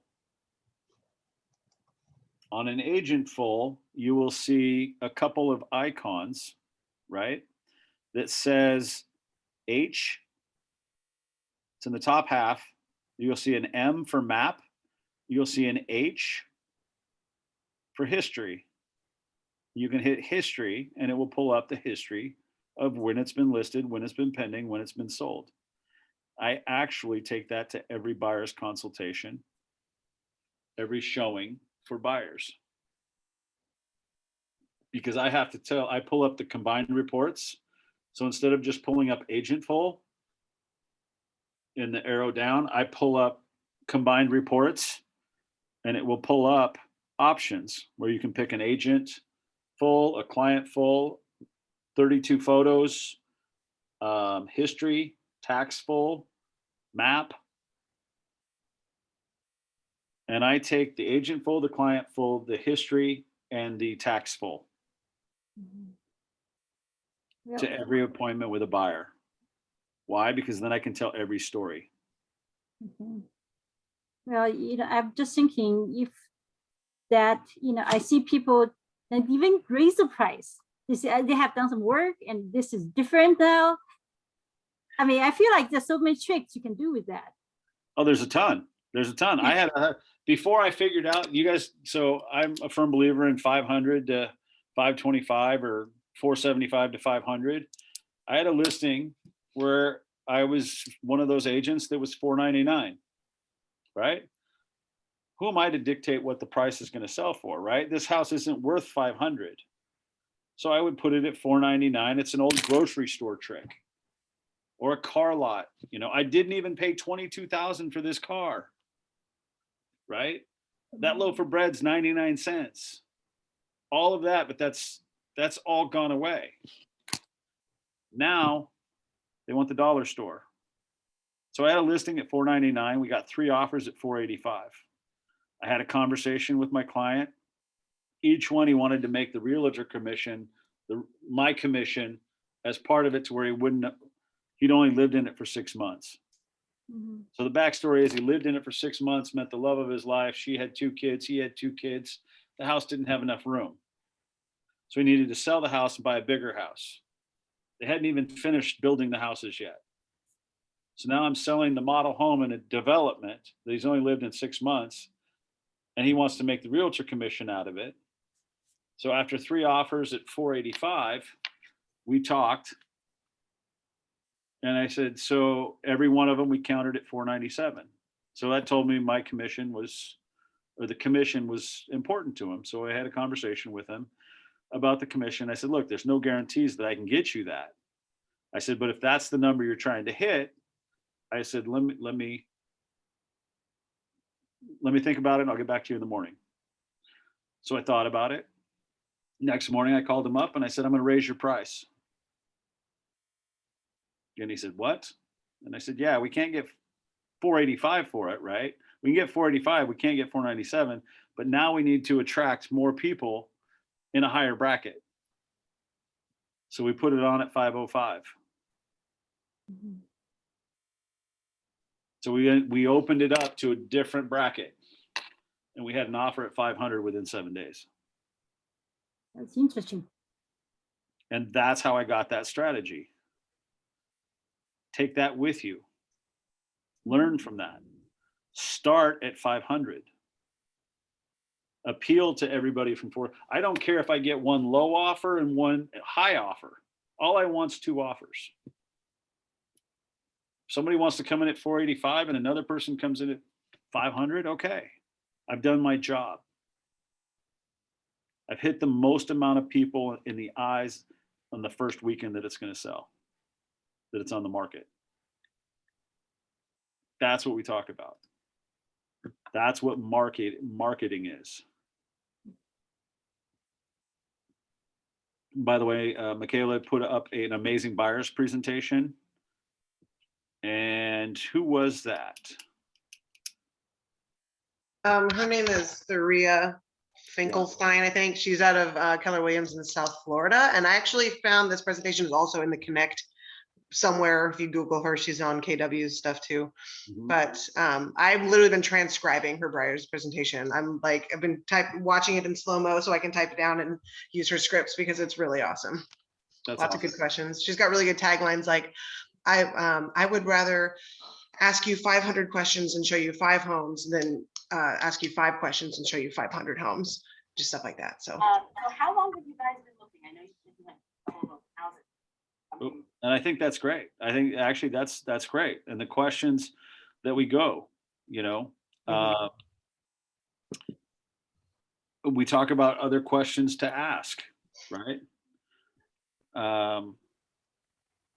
Note their preferences, take notes, listen, and put into action. We're devising a strategy, right?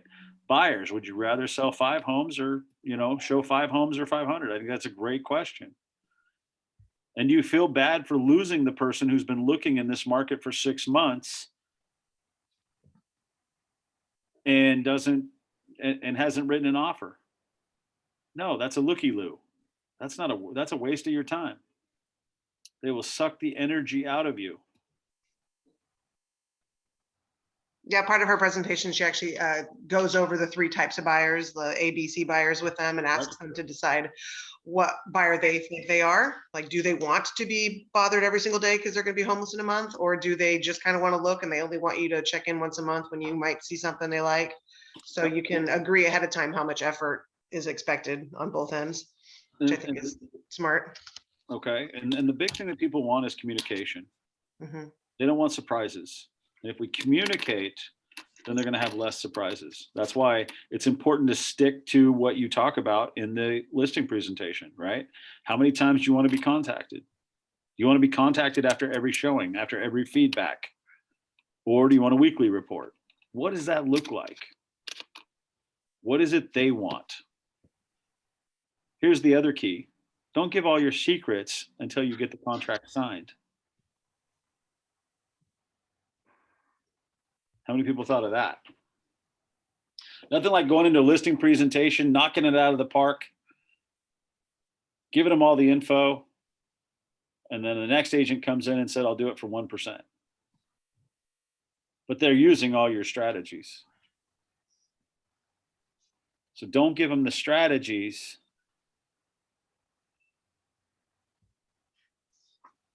until you have the listing paperwork signed.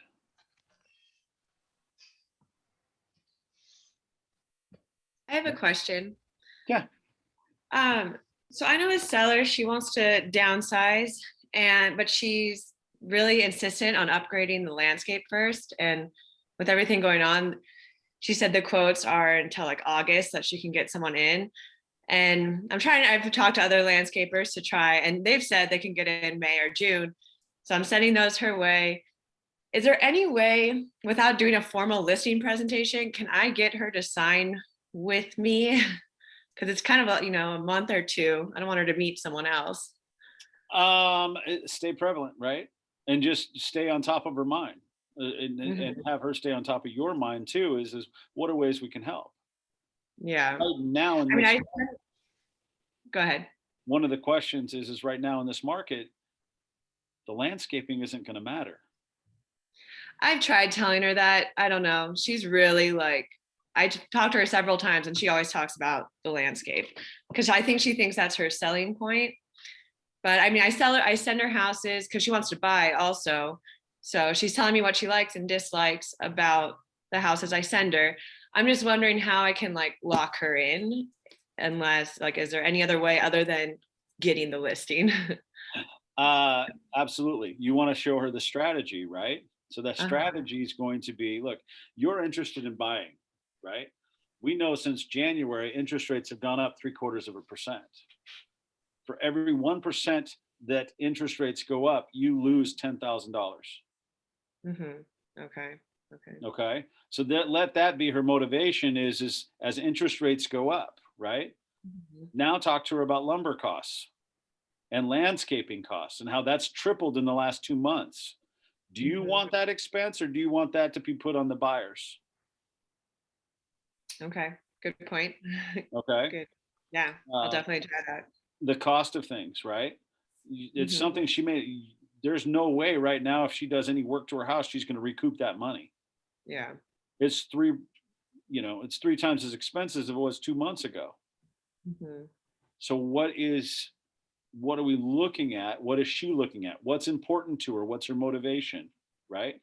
You see, in this market, the best thing to do is put your house on the market so we can protect you and have seller to find suitable housing as a protection, right? See, but if you put an offer in and your house isn't on the market and it's not sold or it's not pending, there's virtually no chance your offer is going to be. See, NAR this year predicts that every home that hits the market will have 4 to 5 offers. That's a good problem to have if you're a seller. We have 1 million homes for listed nationwide. We need 5 to 6 million homes listed nationwide. That's a normal market. We also have 4 million homes in forbearance. Whether the government does anything with those, or if people start losing your house and you see 4 million homes start to go up on the market, more competition means less price. There may be no better time to get the highest price the market will bear in the shortest, in the quickest amount of time than right now. People's affordability is still up. What's important to her? Find out where she wants to go, when she wants to get there. What's her time frame? Okay. Does that help? Yeah, definitely. Thank you. And here's the thing is, this isn't about you. How do I get them to do this? This is about them.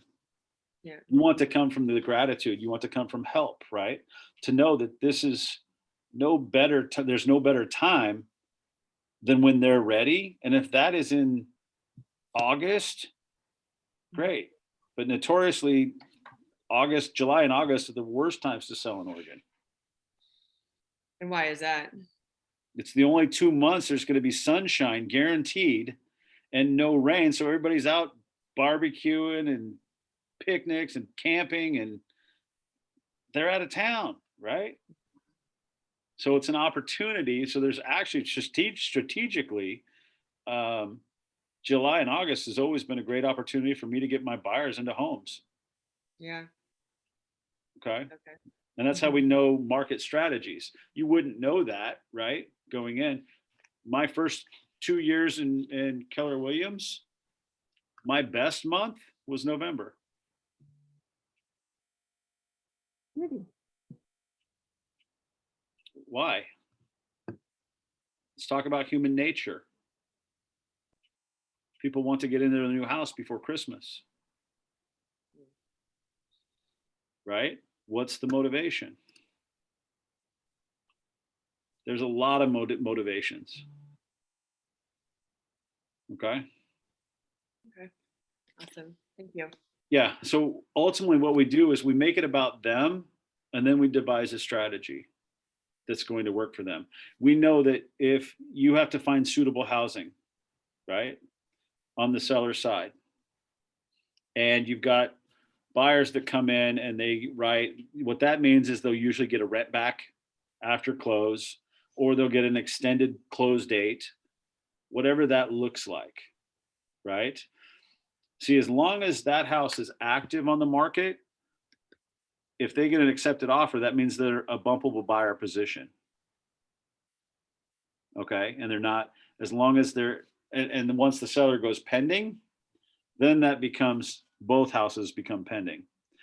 So as long as you're pending on yours, you're not contingent, you're just based on the sale of the property. As long as that closes, then you should be able to close fine, right? How many people would want a VA buyer right now? Annie's shaking her head no. It's a trick question. Well, the Buy- reason for that is because their financing just takes a lot longer, or it's harder. I mean, if they're It's qualified through the harder, VA, then right? So if we look at sellers, and this is also what we've taken to our listing presentation, this is the cash is king. And then we have conventional that has less requirements. Then you've got FHA requirements where they might call into question, right? So we need to know what we're looking for as we're walking the house. Does the house have peeling paint? Does it have dry rot? Does it have pests? All of those things are going to be called out under an FHA or a VA. so you're saying like after the appraisal and the inspection happens, then now suddenly this buyer might no longer even qualify to buy the house because their No. financing wouldn't work. No. As you're walking through the house, right? As you're going through the house, one of the things you're looking for is, would this house qualify? What financing options are available? Is it just a cash and conventional?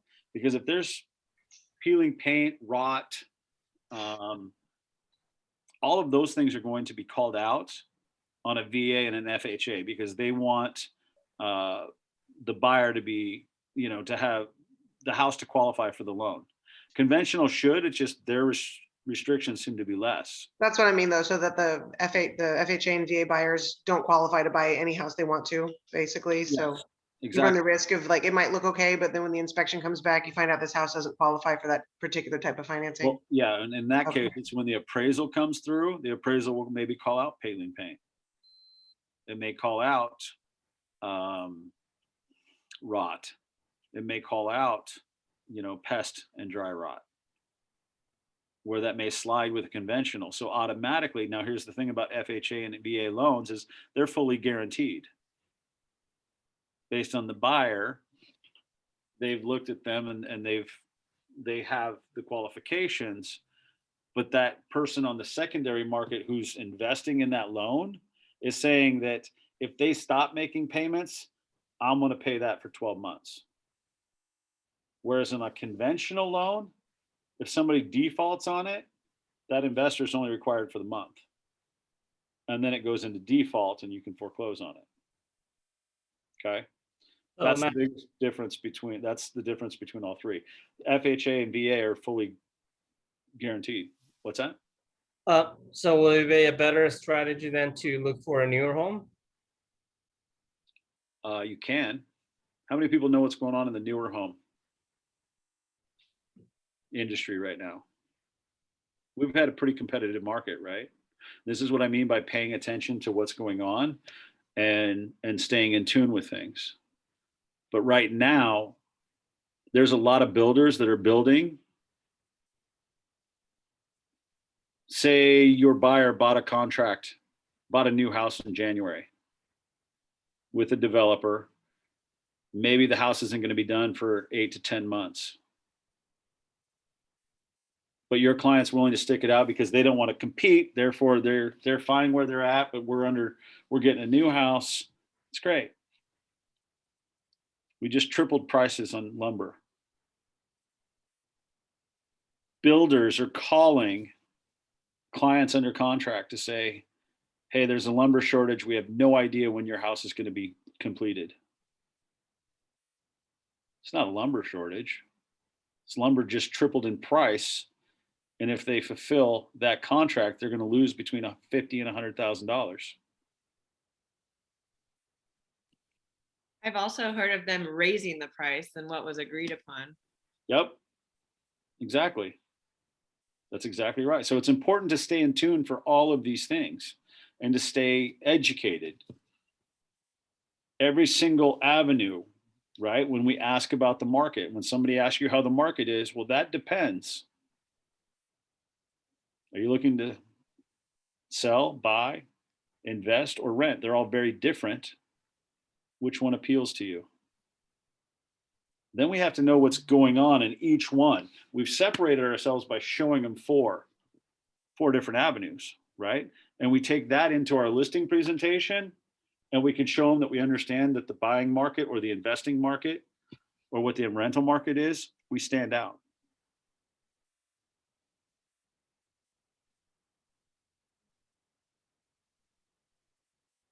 Okay. So once you get and you ask all these, these questions, right? the best time of day to contact you. You're working with them, right? And you're establishing that rapport. Once they agree to work with you, you send them a welcome packet that congratulates them and that introduces them to the team and the vendors you'll be working with. That's why it's important to meet with your vendors. Grow your business that way, right? Who's in your pipeline? How many landscapers are you working with? Right? The front page, if you Google landscapers in Eugene and the front page comes up with all of these people, right? Scroll down to the 4th or 5th page. Build their business. Help them grow their business.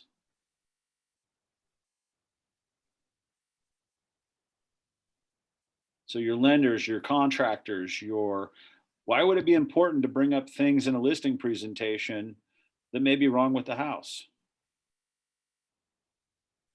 Here's another strategy. It may save them money on the back end. See, because if it gets called out in an inspection,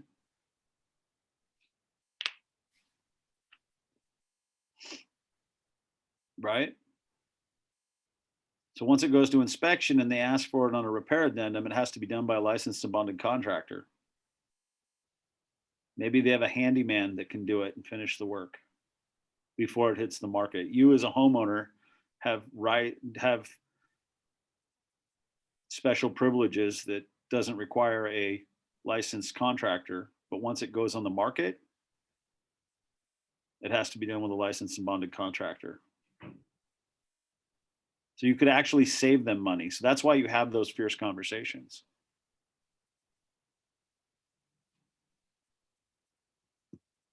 Okay. If you have any staff or team members that will be assisting you in the process, have them call and introduce themselves.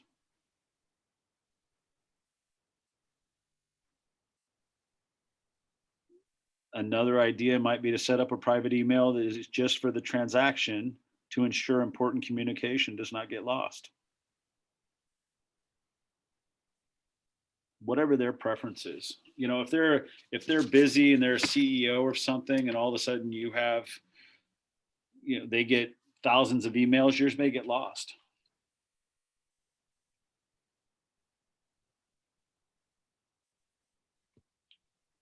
Zoom, GoToMeeting or Zoom meetings anymore. Maybe set up a private Zoom meeting for them, just for them. You can meet twice a week. It's where you meet to provide them updates, negotiate offers, and have other important discussions with them. You get to train them. It's your business. How do you want them to communicate with you? Train them to know that if they text you, then you can quickly set a time to join them in a meeting room. Consider giving them an inexpensive tablet. I wouldn't do that, but I've never done that, but they probably have a tablet, right? Review all brochures and marketing content with them before processing to allow their input and approval. Very important, that one is. You input their listing into the computer, you send it over before you go live, and you ask them for your feedback. You're in this as a team, and you want their input. Is there anything I missed in our marketing details? Nothing worse than going live and you haven't checked with them and they're bitching to all their employees or all their, co-workers about your listing. You're in it as a team.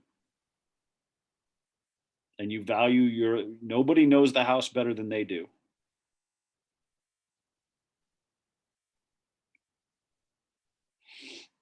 Provide them with a showing feedback form. Provide a report of all social media analytics so they can see how many people have viewed the property. Not only when we get a listing, can we go into view counts on the RMLS and how many agents have shared it with their clients, which we can see that on the RMLS as well. But then we can go to Zillow, Realtor, Redfin, all of those websites, and see how many people have saved it there. If you've had 1,500 looks on it and 600 people have saved it, and you've had 2 showings, what does that tell you? Know how to interpret the market. Okay. All through this, asking for referrals. If they like the way you do business, ask for the referrals. It's the hardest thing to do. We don't want to overstep our bounds, but that's how you grow your business. Ask for reviews at closing. Set up with your escrow. Reviews while they're signing papers, while they're getting copies. Ask your escrow officer if she'll hand off a review paperwork for them, or send it to them on your own. Okay.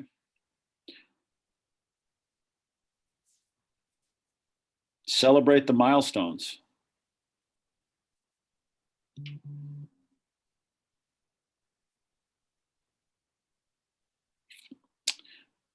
What do I mean by that? Celebrate the launch of the listing, right? We are going live in 5, 4, 3, 2, 1, boom. Look for it in 15 minutes, right? Celebrate when they have an offer on their home. Remind them, temper the expectations, right? As they remove contingencies, that's another celebration.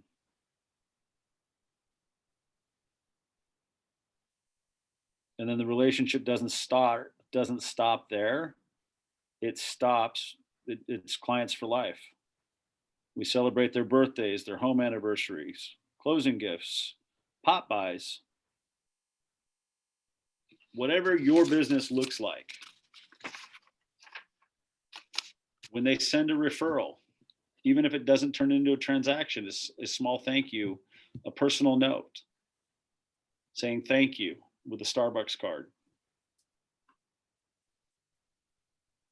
Pop by once a year to reconnect face to face, to remind them of all the areas and price points you service and how much you value and appreciate their referrals.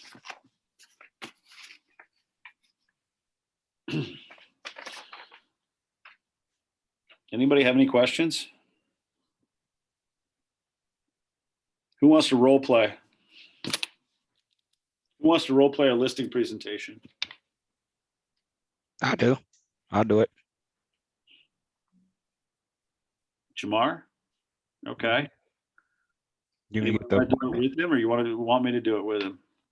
I said, you want to do it with me, or you want to do it with somebody else? I want to do it with you. Make All it right. challenging. I'm a rookie. You're a rookie. You want to be the client, or you want to be the? I'll be the client. You want me to be the client? You want to be the client?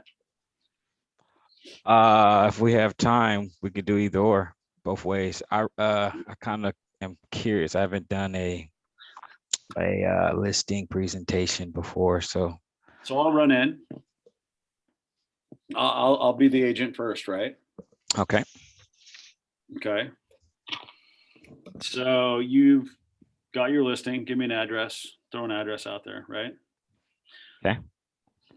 Do you want me to throw an address out there? So where do you want me to start? What part of this process, or is this the first contact? This is our listing appointment. We've made the appointment.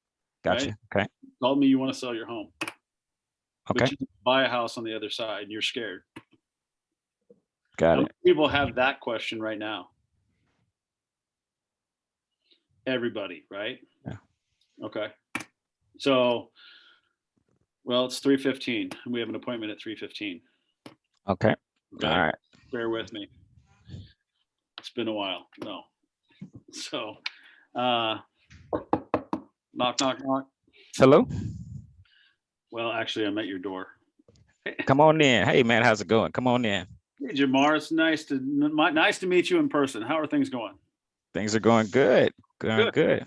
Thanks for having me out today. I love what you've done to the place. Looks like you just added some landscaping and some fresh bark dust to your place. I love what you've done so far.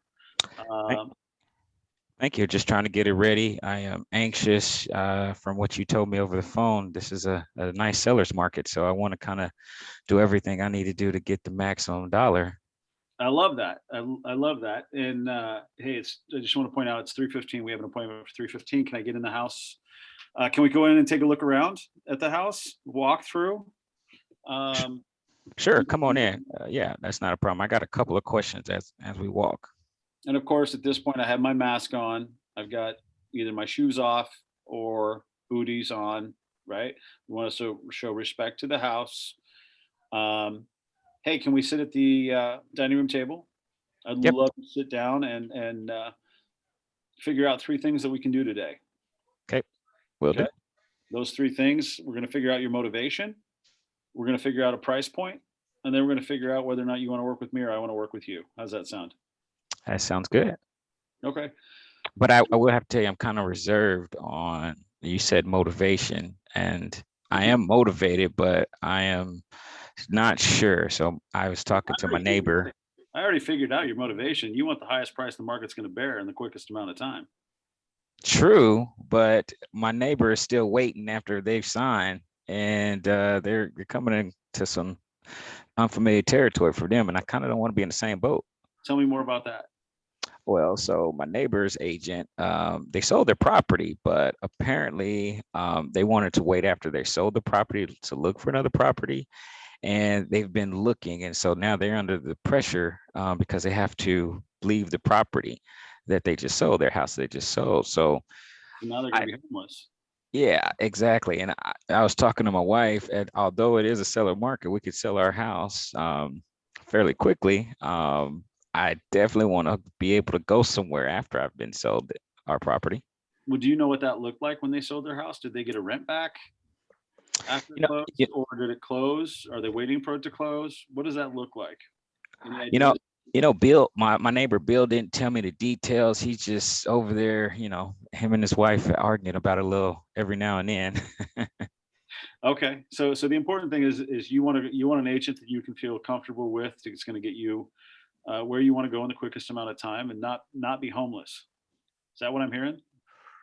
That's one of my concerns as far as motivation. Now, I mean, obviously you might know a little bit more than I do. Is it better to wait the summer through and try to sell it in the fall? Or, I mean, because that's what I'm kind of leaning towards. I like my home. I'm not in a terrible need or rush to sell it, but at the same time, I do want maximum dollars for it. I'm not pressured by anything at this particular point. Okay, so what I'm hearing is, I'll tell you this: there's no pressure on my point. I'm here to give you the most amount of information so you guys can make the best decision. Okay. Okay. And what that looks like to you is just know I'm here to help. Okay. There is no crystal ball. Okay. There's no telling how long this market's going to last. Where it's a high seller's market, right? We have a little bit about that is there's 0.8 months of inventory, which means if nothing else came on the market, everything would be sold in less than a month. Interesting. Okay. So nationwide, when we look at it, there's 1 million homes for sale right now. We need about 5 to 6 to call it a normal market. That's where NAR says it doesn't benefit the buyer or the seller. So it's a good position to be in the selling side of things, right? And we're seeing more listings. Here's the other thing I want you to keep watching so you can make the best decision for you and your family, and that's interest rates. Okay, so as interest rates go up, affordability goes down. Okay, and then competition. If you start to see more listings come on the market, right? We do know there's 4 million homes nationwide that are in forbearance. If you start to see those come on the market with more competition, the price drops. Okay, as inventory goes up, most likely you'll get less for your house. So would I run into something like that if we did wait it to this fall versus now? I would love to say that you'd benefit, but there is no crystal ball. It's just the time, whatever timing is right for you and your family. I will give you right now what right now looks like, and I'll be happy to come back with you in the fall if you decide not to sell your home and have another conversation with you. How's that sound? Well, I'm looking at right now. I just, like I said, have some concerns. But if my concerns outweigh right now, we may push it back to this fall. Okay, so the biggest thing we can do, especially because Bill's having a rough time, right? Yeah. Bill's my go-to guy that keeps me. I usually let him go out and jump in the water first, and then I'll go around. It's a good neighbor to have. You should send him gifts regularly. Well, he don't listen to me sometimes, so. Well, obviously, otherwise he wouldn't be up against it, right? Yeah, there may be. Yeah. So let me put you at ease a little bit, right? So what we know about the market and the situation. Let's take Bill for example, right? He didn't start looking until after he was under contract. Okay, so by not looking after he was under contract and he closed on his house, then you're shortening your window to where you have to get out in 59 days or less, because after 59 days for the buyers coming in to buy your house, it becomes a non-owner occupied. Okay. Okay. So he's probably got, if it's a good agent on the other side, he's probably got 60 days to find a house. Well, average time on the market right now, if they don't find one, it usually, with appraisals and stuff, we're looking between 40 and 50 days. Okay. So essentially he's backed himself into a corner and said, I've got 10 days to find a house. Okay. And that's where the panic comes, right? Heather just raised her hand. I have a question. Yes. When in the presentation do you ask if they want to purchase a house or build a house? It's the flow of the conversation. Okay. Take out any like I would have already gone through, but he hit me with some screwballs. And so I'm dealing with those, right? And that I'm listening. So the listening presentation is all about listening to their needs and their fears. So right now I want to put them at ease to then talk about strategies, right? So ultimately, as I'm about to dive into, is Bill's put himself in a corner because he's given himself 10 days in the most competitive market we've ever seen to find a house. That's great if he's an all cash offer. If he's financing, then he's going to be in a world of hurt. That's why it's important to put the timeline is, hey, whenever you decide to list your house, the one thing we're going to do in this market is to protect you with seller to find suitable housing. Okay. And once your house goes live on the market, we're going to start looking at homes. Why? Because that will give us 45 days to find a place. And if we don't find anything, then we can negotiate our closings we can maybe have a longer close period. We can maybe have, a longer close period with 59 days and give us more time. So we're trying to devise that strategy. Okay. So what I would tell you, Jamar, is we're going to put your house on with seller to find suitable housing. And then we're going to start looking. Once we go on the market and we go live, then we're going to start looking at the times where there's showings on your house, or maybe the first weekend out. We're going to go out and we're going to hit a bunch of houses. Okay. So let's talk about what that looks like. When you're looking to buy, where are you looking to go to? I want to stay in town, but I want to move to the nicer side of town, quite honestly. So this was our starter home, raised our family here. Kids are a little bigger now, so we need a little bit more space, but at the same time, I like a little bit more features in the new home. So I don't know. What kind of features are important to you?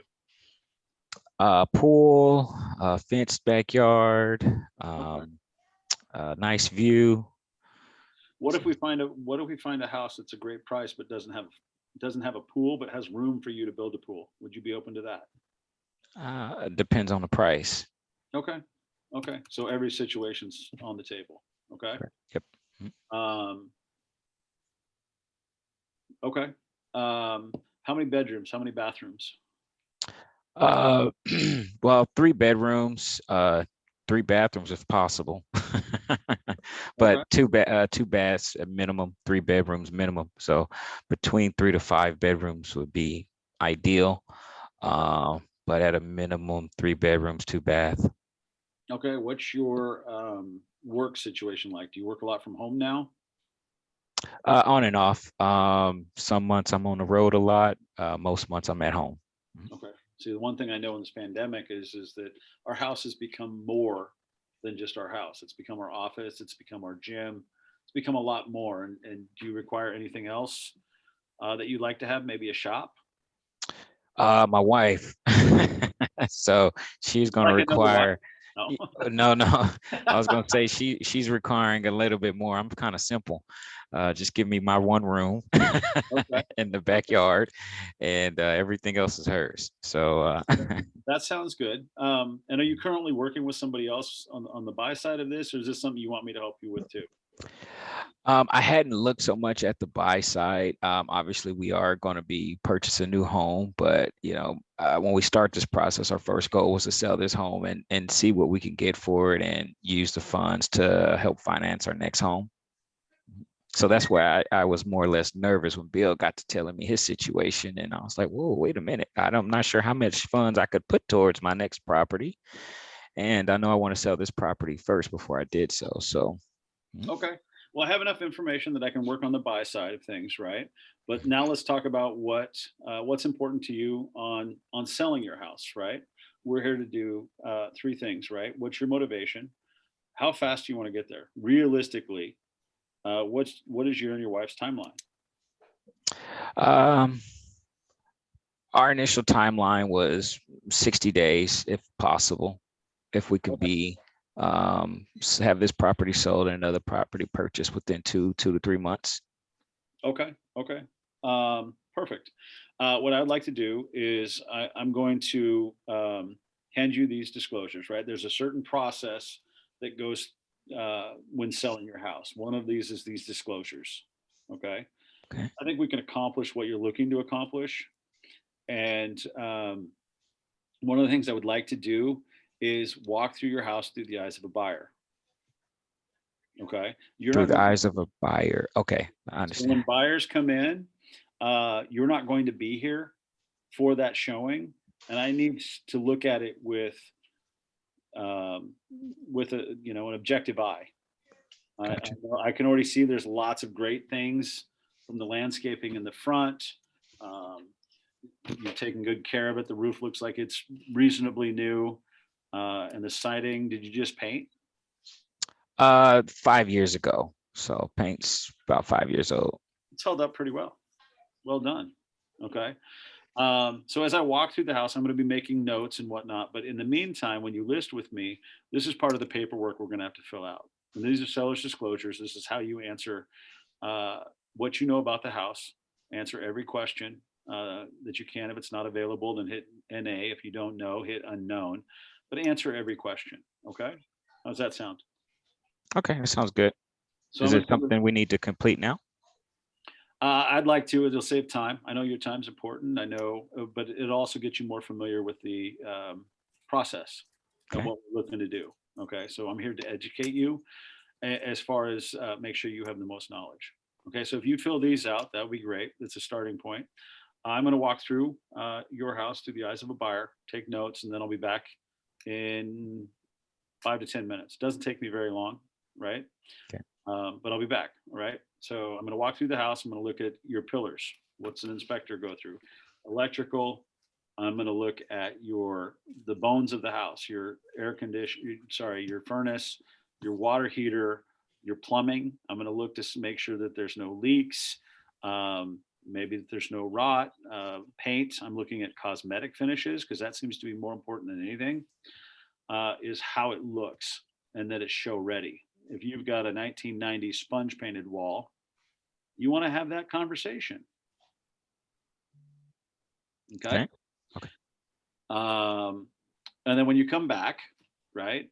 So I come back and I say, hey, you know what? I love what you've done. There's actually not a whole lot that needs to be done, right? I did notice a couple of things. The water heater, it's not strapped in, right? So according to lending practices, the lender is going to require 2 earthquake straps to be put on that. And how old is the water heater? I think it came with the house, quite honestly. I don't think I've ever replaced that. Okay. How about the furnace? Same. That thing's good. It's held up over the last 78 years. Okay. And do you have it serviced very often?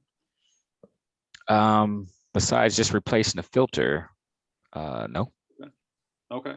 One of the things we might want to do, it's before we list, is to have that cleaned. It's one of the number one things called out on inspections. Okay. And then based on the age of these, of course, you're not going to replace a water heater before we go live. If you don't have the money, if you've got the money and you can do that, it will just increase the value. Okay. If I don't do it, will it decrease the value? Well, obviously, yeah, a little bit. Yeah. Quite honestly, yes. We can offer a home warranty. Okay. So it's just another avenue to make people feel warm and fuzzy where they can take on. And we can add that as soon as we list your house to know that if something goes wrong while it's listed, that will be covered. Okay. Okay. It's just a way to protect you. Whereas something, instead of replacing a water heater, maybe they come out and fix it for $60 deductible. Great for I mean, if it's going to decrease the value, I probably can replace it myself. Do you have a ballpark number of, what decreased value I'm looking at with things like that, some of the bones that you're mentioning? Well, you've got your paint. Your paint's been updated. Your roof, it's not the original roof. How old's the roof? It's 12 years old. Okay, so it's about half its life. But with proper maintenance, it can extend, right? So that's the conversation we're having with him, is proper maintenance. You maintain things, and this is the conversation we should be having with our buyers is, just because it's at the end of its life doesn't mean that it's going to go bad. Sellers, especially in this market, are not going to replace anything because the market's so hot unless it's broke. That's just real, right? Okay. So at that point, so what so there's things, if we can list it as is right now, is that more appealing to you? Well, I don't want to take a chunk out of, devalue my home. I had it in my mind I could at least get it somewhere in the ballpark of 650. So if you can tell me if we list it as is or what you see, we can get in the ballpark of 650, then I'll be content. But if you say that we were looking at 500 to 550, I'll just make the repairs myself. That's a good call. Where did you get your valuation? Where did you? Well, Bill sold his house for 645. So I thought for sure we got similar houses. I should be somewhere in that ballpark. Okay. And in the last month, right, since he's already closed, prices have gone up 16%. Also, I can get more. Well, we're looking smack dab at between the 650 and the 700, which is okay. the one that you want. Yep. Even with the old water heater and the furnace, we can add a home warranty to make people feel warm and fuzzy, and they can buy it as is. Okay. Sounds good. Sounds good to me. So the other thing, the other question that I wanted to ask you is what did you love about this house when you bought it? At the time I bought the house, it was my first home, so I loved everything about it because I didn't want to be homeless. It gave me somewhere to be. I did see on the records that you bought it for $350. So Correct. So you've almost doubled your equity. I thought I had a little equity, about a couple $100K in it. Yeah, it's looking good, right? So when we talk about price, okay, I want to. We have the best comp with the neighbor at 645. right? So that gives a great idea of what it is and what the neighborhood is telling us. If it's close comp to what your house is, your landscaping is a little better. The bones of the house probably a little worse, right? You had an updated furnace and water heater. Okay. Based on that, if you could get 650 to 700, would you put your house on the market now?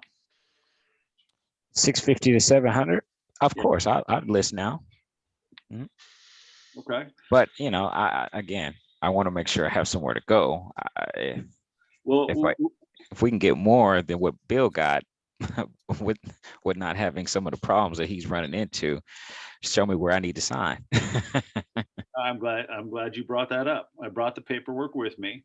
I would love for this to happen. I would love to get you and your family to where you want to go. Okay. And what that involves is, one thing we'll do is put the house on the market first. I'll bring out my photographer, landscaper to touch things up, right? Because at 650 to 700, we want it to look market ready day one. I'll bring in a cleaner and have the carpets cleaned. Now, is this all extra expense for myself? Nope, it's all part of my marketing program. Oh, okay, nice. Perfect. Any questions on your end? No, I think we've handled most of it. I guess just getting down to the small print. So when you show your value, let this be a lesson. When you show your value and he has no questions, you whip out the paperwork and have him sign. If you haven't showed your value, what question is he going to ask right there? How much is it going to cost me? Exactly. What's your commission? Okay. So ask me, what's my commission? What's your commission? What's important to you when you sell your house? Me selling my house would be important to me. It's to net the most amount of money, right? Correct. Yep. Okay. And I want to net you the most amount of money also. And we're going to do that through marketing and whatnot. My fee is 6%. Okay. Can you do 5.5? I can tell you this. Okay. This is your number one. Your home is your number one equity. It's the safety, it's the security, it's the warmth to your family.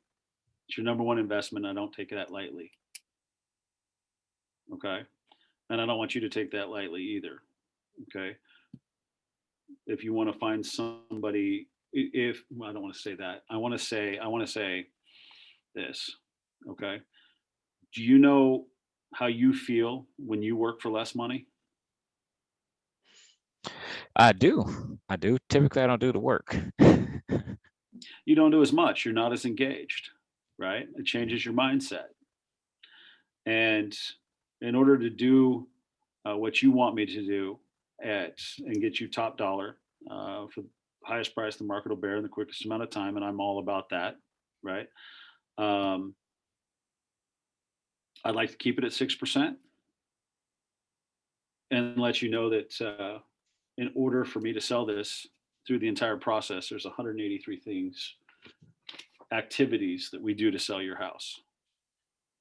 So if you want me to lower my commission, what is it you don't want me to do? Well, no, you came highly recommended. I do want you to do everything you say you can do because my friends definitely recommended me to you. I know there's some negotiation throughout this process, and my fear is that, you know, if we don't negotiate now, the buyers will come back and negotiate later, and then I might be at. Here's Go what ahead. at 5.5%, you ask about 5.5%. Family and friends, yes, I do have a discount.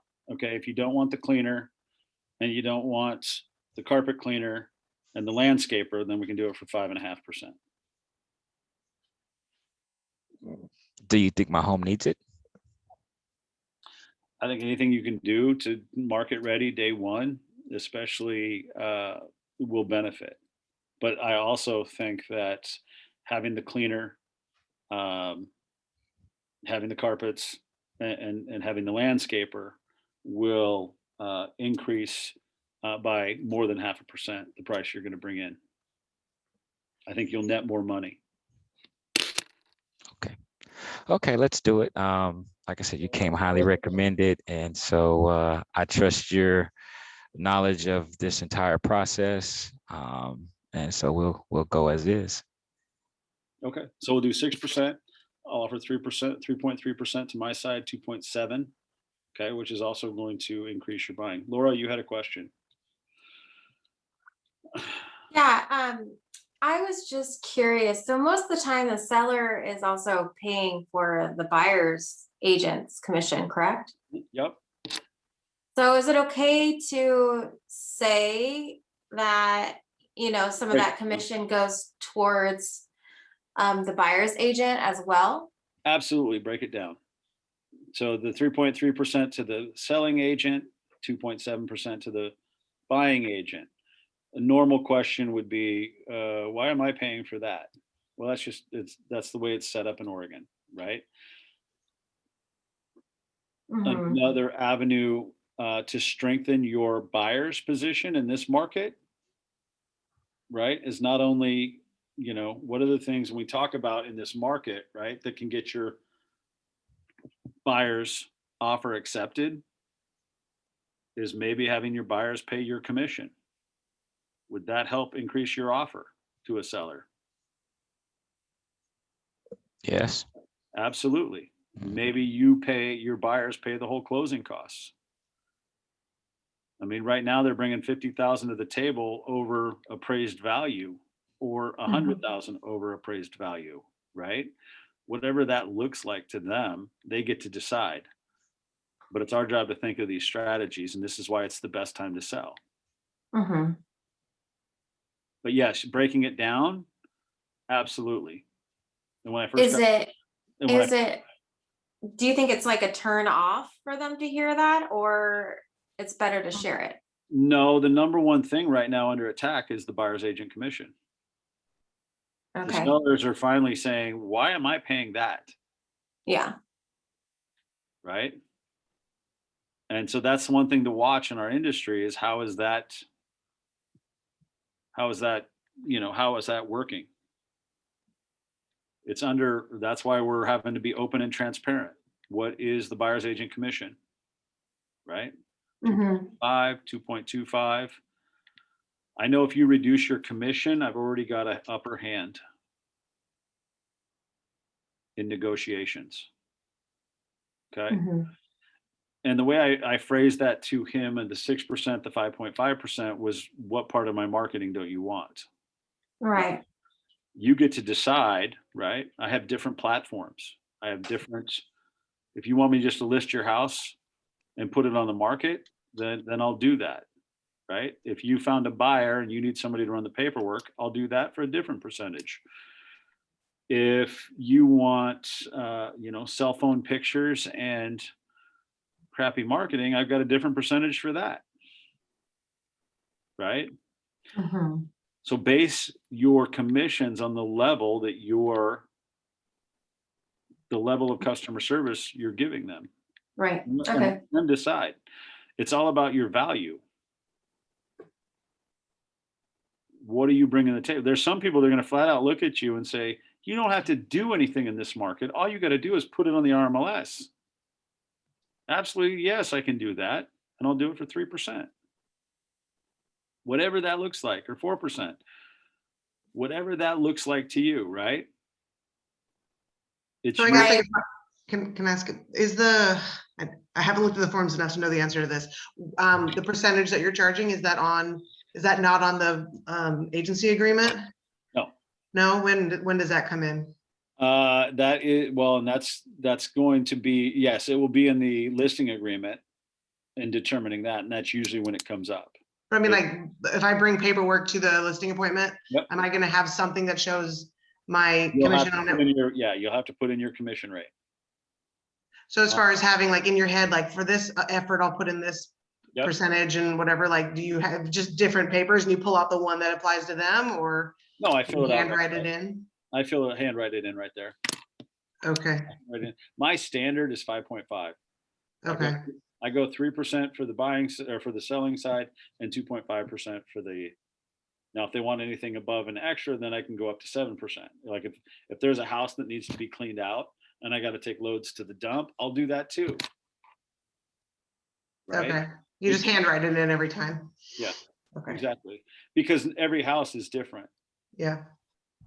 I got a question. Is that usual for the agent to take care of the house cleaning and landscape? Can, it's just part of your, it's just whatever you decide. I used to take every listing when I first started and I would pick something at the house that would increase their value the most and I would do it myself. Okay. I had the time. I didn't have the money, but I had the strength. I had the knowledge, right? Okay. I put in a fence. The fun one was they had a valley view, but it was all blocked by blackberry bushes. Oh, So I got a wood chipper and cleared off all their blackberry bushes and gave them a view of the valley. Ah, that's Right. what it takes. I see. Do what Thank it you. takes. Do what it takes, right? Okay. That's what it comes down to, right? Don't be afraid. Sometimes we don't have the money, but we have the brawn. We have the ability, you know. Maybe it's decorating, right? The general rule on listing presentations is no more than 3 things on a countertop. Take away all the personalized stuff, right? Everybody's watching home HGTV. It's the best and worst thing that's happened, right? It'll take 10, it will, it will, hey, it will, you know, it'll take, what do you call it? 10 episodes before you find something with somebody with other than white cabinets, you know, type of thing. So it's just be aware, right? And whatever that looks like, you know, all this is a negotiation. And it's not offensive, right? Now there's other ways. There's times where you will hear right now, you'll walk in and say, Jamar will look, you know, he'll say, hey, I found another agent that's going to do it for less commission. Jamar, throw that one at me. All right. So Matt, hey, the only reason I asked about the commission is I had another agent tell me they could do it for around 5%. And so I thought, hey, if you was willing to do around 5.5%, you know, I could increase my little profits. Well, that sounds good. Well, I want to net you the most money. Question. Can I ask a couple questions in regards to that? What are you getting for that 5%? Well, he didn't go into detail as much as you did as far as why he was charging me 5%. I just thought that sounded more attractive considering Bill was getting charged 6%. Oh, okay. Okay. Yeah. Okay. So the question I so you gotta keep bringing Bill back into this. I'm just trying to make it as realistic as possible. I'm gonna bet if I go to your house, you're gonna have a neighbor named Bill. Maybe.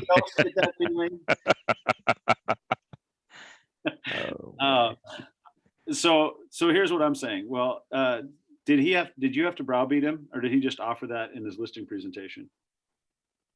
No, he just offered that in his listening presentation. But again, he didn't walk through my home like you did and make sure to look certain things. What he more or less did was come in, tell me what he could do, how good the market was, and ask me to sign the paper. And I told him, I wanted me and my wife to look it over and think about it.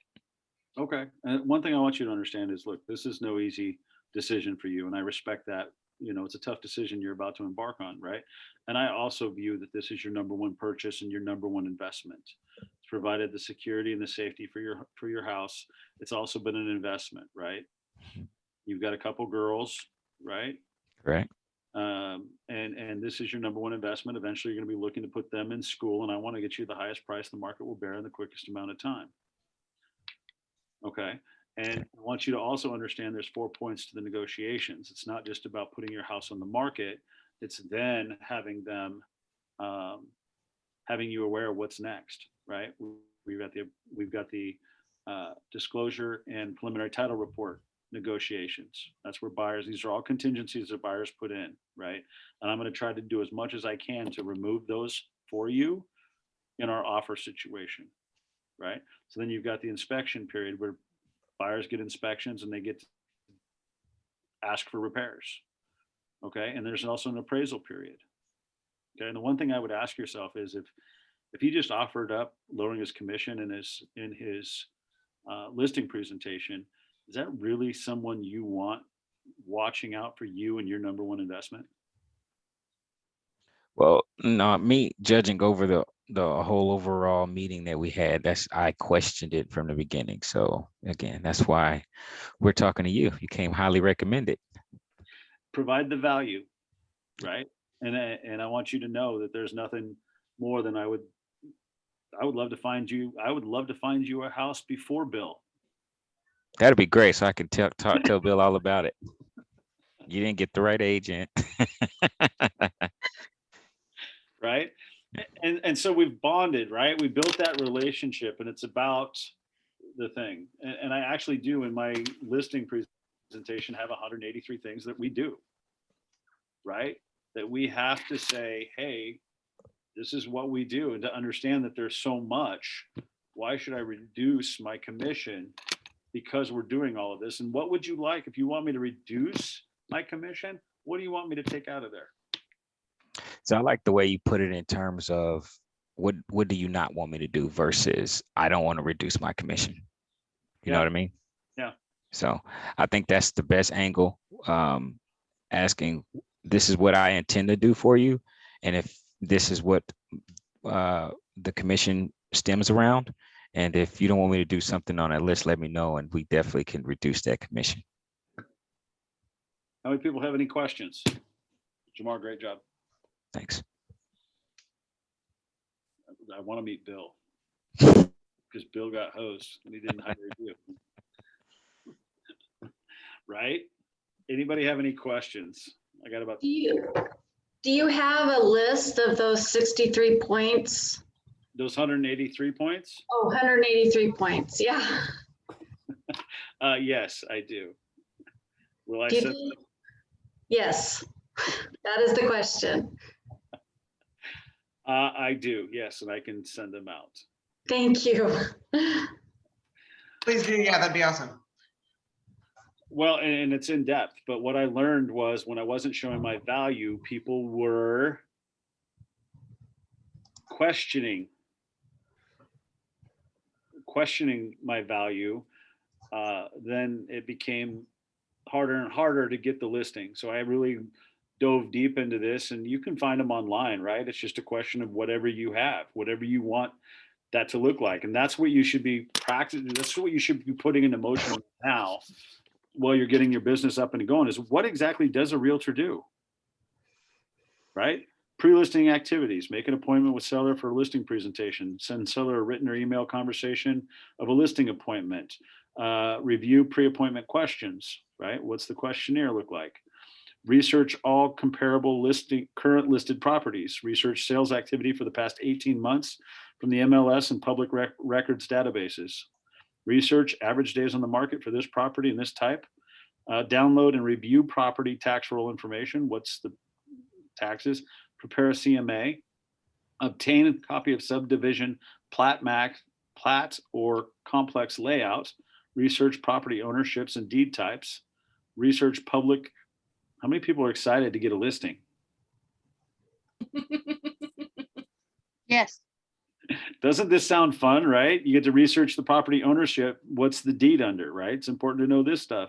Public information, public record information, and lot size for dimensions. Has it been appraised 10 times over where the lot size has changed from the original? Where do you get the dimensions, right? How do you figure out the lot line dimensions? What do you look for? Research and verify the legal description. Research the property's land use and coding and deed restrictions. This is just before you have the listing presentation. Hey, Matt, I have a question for you. With Redfin and all of these online companies that are trying to maximize, get market share by doing less, do you have a script that you use to counter people's, I don't know, wanting to save money and, use one of these services? The script I use, the nice thing about Redfin is I know that there's not just one person, right? So the best thing is that the other thing that I would dive into with Jamar is that I'm the lead point. I'm the guy that you're going to contact that's going to have the conversations with you. And then it's going to grow from there, right? Once we get under contract, my wife will reach out and take her part in it, but we will still have updated in conversations, right? As far as the Zillow and the Redfin and the Realtor, there's a purpose for those, right? And if somebody's adamant that, hey, you don't have to do as much, then I may take it in this market because, it's a listing. It is a listing. It's getting your name in the sign. It's getting your name in the yard. It's getting that. The thing I won't do is take an overpriced listing. Okay. I may adjust my commission, but I won't work as hard. Right. We know what happens, right? One of my favorite lines I used on somebody was great. You know what? I understand you want to reduce commission. I said, but why don't you call your boss and tell him you'll do his job, your job for less money? When you do that, I'll reduce my commission. I'll wait. It's just, but it's also asking the question. Sometimes they don't even know why they're asking that question. Why is reducing your commission important? Because they feel like it's going to net them the most money. And in reality, it's probably going to hurt them in the long run. The script I've heard you use before that I like the best was you said, if you don't think if I won't fight for my money, then how would you expect me to fight for yours? I like that a lot. Like that resonated with me. If somebody said that to me, like, okay, that's true. Like they have self-respect and integrity and they're like trying to feed their family too. So why are, if they're not going to fight for themselves, why would they do it for you? I love that. And that's just adding on to the thing that we just went through is did he have to browbeat you? No, did you browbeat him to get a reduced commission or did he just offer it? Well, if he just offered it, this is your number one investment. This is your sanctity, your security blanket. This is your number one investment. And you want to put that in charge. You want to put somebody in charge of your number one investment that can't even fight for his own money and his own family and his own food on the table. Or her. Yeah, but yeah. Exactly. No, it's yeah. I gotta tell you, 9 out of 10 times, it's always the guy. Will you reduce your commission? Oh, well, yeah. That's why that sticks in my head, is because I know practicality wise, most of the time it's going to come from him. So that's not, here nor there, but it is. There's 4 parts to the negotiation, and if he can't even fight for his own money, how are you going to feel when you get to the inspection period and you have 43 things that they've lined out that they want you to do, and your agent just says, oh, here you go, this is what you got to do for them to buy the house? How are you going to feel?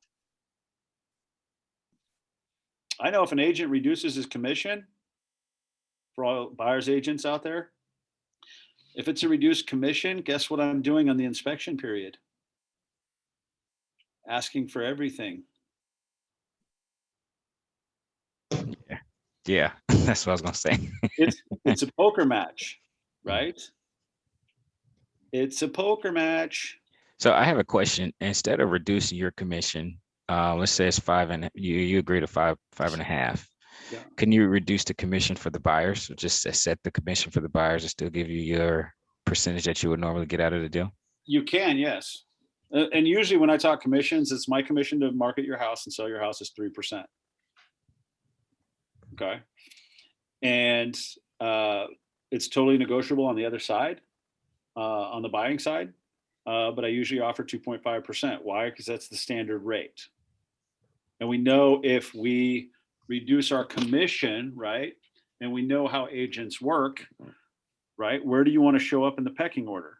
If somebody's showing a house and they've got 15 houses at 2.5% or above, and yours is down here at 2 to 2.25, yours will sell once those 15 houses go. Is that okay with you? It's just where you fall in the pecking order, right? Okay. Do buyer's agents look at their buyer's agent commissions? Yes, they do. I Yeah, did. but your clients are still looking at Zillow and stuff too. So if they find out you didn't show them a property that fit their parameters and the reason is because you weren't going to get commission off it, that's kind of. That's exactly what it is, right? I don't look at the buyer's agent commission because it's a teamwork. I go with every team, every buyer, we're in a team, right? You're going to send me properties that you like. I'm going to send you properties that fit your criteria, right? And they may send me one that's 2%. Mm-hmm. And if they do, then hey, we're going to have a good time negotiating through that one. Because they, If you are taking 2.5, why would you give buyer's agents 3%? I mean, if what? If you are taking 2.5, why did you give buyer's agents 3%? I mean, I would imagine I would list 2.5 because a lot of people do that, right? Right. And it's just where do you want to fall in the pecking order? It's which house do you want? Do you want them to show the 15 houses that have 2.5 or the 5 houses at 2.5%, and then yours will come at 2.25? Because reality says that, you know, we look at what we're going to make. It's food on our table, right? And if we can make an extra 0.225%, we're going to show those houses first. I didn't understand what you meant that you're going to be asking for everything during repairs. What, based on the commission, what does that mean? So if you've got a lower commission, that just says you can't fight for your commission, right? Mm-hmm. And the seller already thinks he's going to get a heck of a deal because he's proud. He's telling all of his friends he's got an agent to do it for less, right? Mm-hmm. Then there's 4 parts to the negotiations. Inspection's the big one, right? So if I need caulking around the siding, ultimately they get to decide whether they're going to do it or not. But I'm going to ask because the agent's already proved that he can't fight for his own stuff. What are the chances he's going to fight for the seller? You mean the buyer agent is going to ask for a ton of stuff if they see the listing agent is taking a small percent? Is that what you mean? Yes. Yeah. Okay. Yeah. If they've offered a small percentage to the buyers, then that's how we had to get the listing. It's not on his value. It's based on he cut his commission. He cut his value. So he obviously doesn't have, or he or she doesn't have a high value of themselves. And if I don't ask for everything, right? Say there's caulking around the siding or caulking around the windows. Normally I just describe those as normal maintenance. My general rule of thumb in the inspection period is that if it's going to affect the health and safety of my clients or the condition of the house, then I'll ask for it. But if I see that there's a reduced commission, I'm asking for every little thing that they've called out. Because you think the seller's agent is just a poor negotiator or a pushover or something? Yep. Okay. You've said multiple times there's 4 points of negotiation. What are those? Disclosures. So you got your disclosure period. You've got your preliminary title. Make sure everything's, and those are just saying that everything's copacetic. Everything's good. Wow, never thought I'd use that word. Everything's good, right? And then you've got your inspection period. So they're doing their inspections, and then you've got your appraisal period. All 4 of those are negotiating points and contingencies. And this one, that was 3. I got disclosure, inspection, and appraisal. What'd I miss? Preliminary title, to make sure that it's being handed off that there's no liens. Okay, is that 2 or 3? That's 2. Okay, so disclosure, preliminary title. Preliminary title usually happen right around the same time. They Okay. happen within 5 days. Okay. Okay. Okay. And that's what people don't understand is there's the 4 points. The more we understand on the back end of the process, the better we can help them in having these meetings, right? And having these presentations and what these look like. So the more you can understand the back end, the more you can handle objections. When you sit down in the meetings and you're signing your papers for the seller's agreements and they're wanting to buy a house when they're selling, after they're done selling theirs, do you Yeah, go ahead and go through that agreement with them at the same time? You can, yeah, absolutely. I like to stick to one, and then I like them to focus on the one thing, which is getting their house on the market versus then jumping into multitasking, because that could delay them and when they're going to put it on the market. And you focus on the listing before the buying presentations, basically.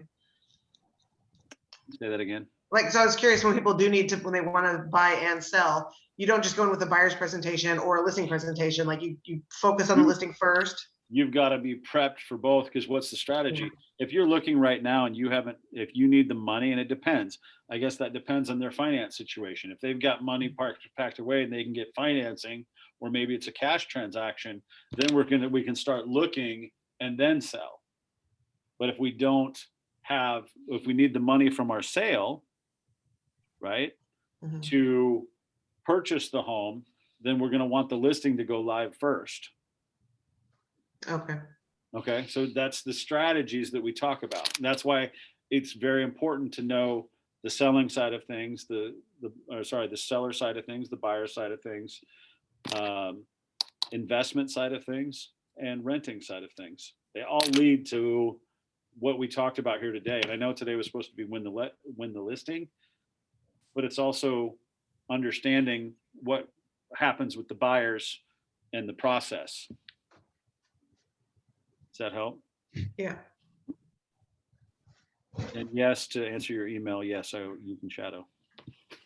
That'd be cool. Yeah, we can talk about that separate. Okay. Yes. If everybody hasn't seen, who's left? We got 16. Wow, 16 of you still here? Okay. I don't want to miss a minute. One of the things that I built that I added to my listing presentation is I have all of these, right? Agents inside, open house. This is how we're going to create an event at your house to get it sold. Okay. It's all about creating an event to get the listing sold. I got 16 footers, 10 footers, food trucks, whatever it takes. I haven't told the backstory for the food truck. You have to pay for the catering on that side of things, but that catering was $7.50 a plate. So it probably would have been about between $500 and $750 or $750 to pay for it, right? Seems like a lot. When it was all said and done, he got 3 weddings, a catering event, and he got a permanent spot on the west side for his food truck. Guess whose negotiating power went up? Charged me $2 a plate. Oh, okay. So how much do you normally put as your operation budget compared to, out of the total commission you're getting? A marketing budget. Yeah. It depends. It depends on the competition. Every situation's different. The range? Range. I know I just had one where everything was a mess.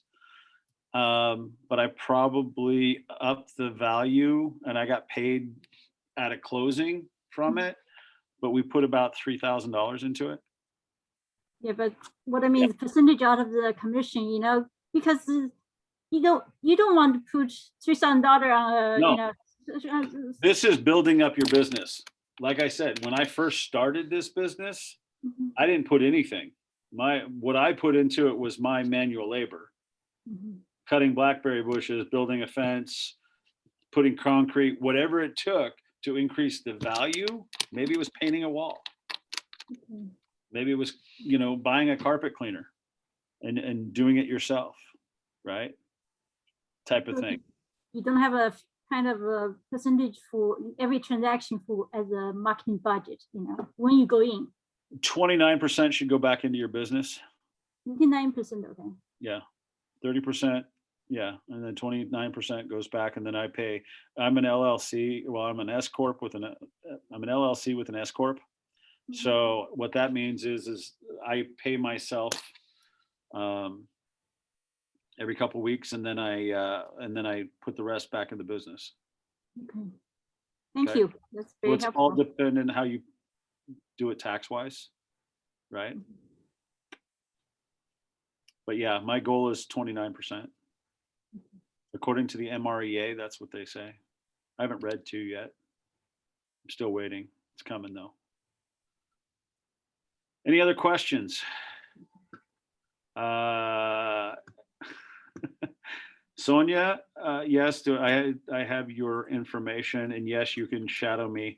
And actually, if you guys want, I would even set up on a weekend to set up an open house kind of thing at one of my listings and just role play and run with it, right?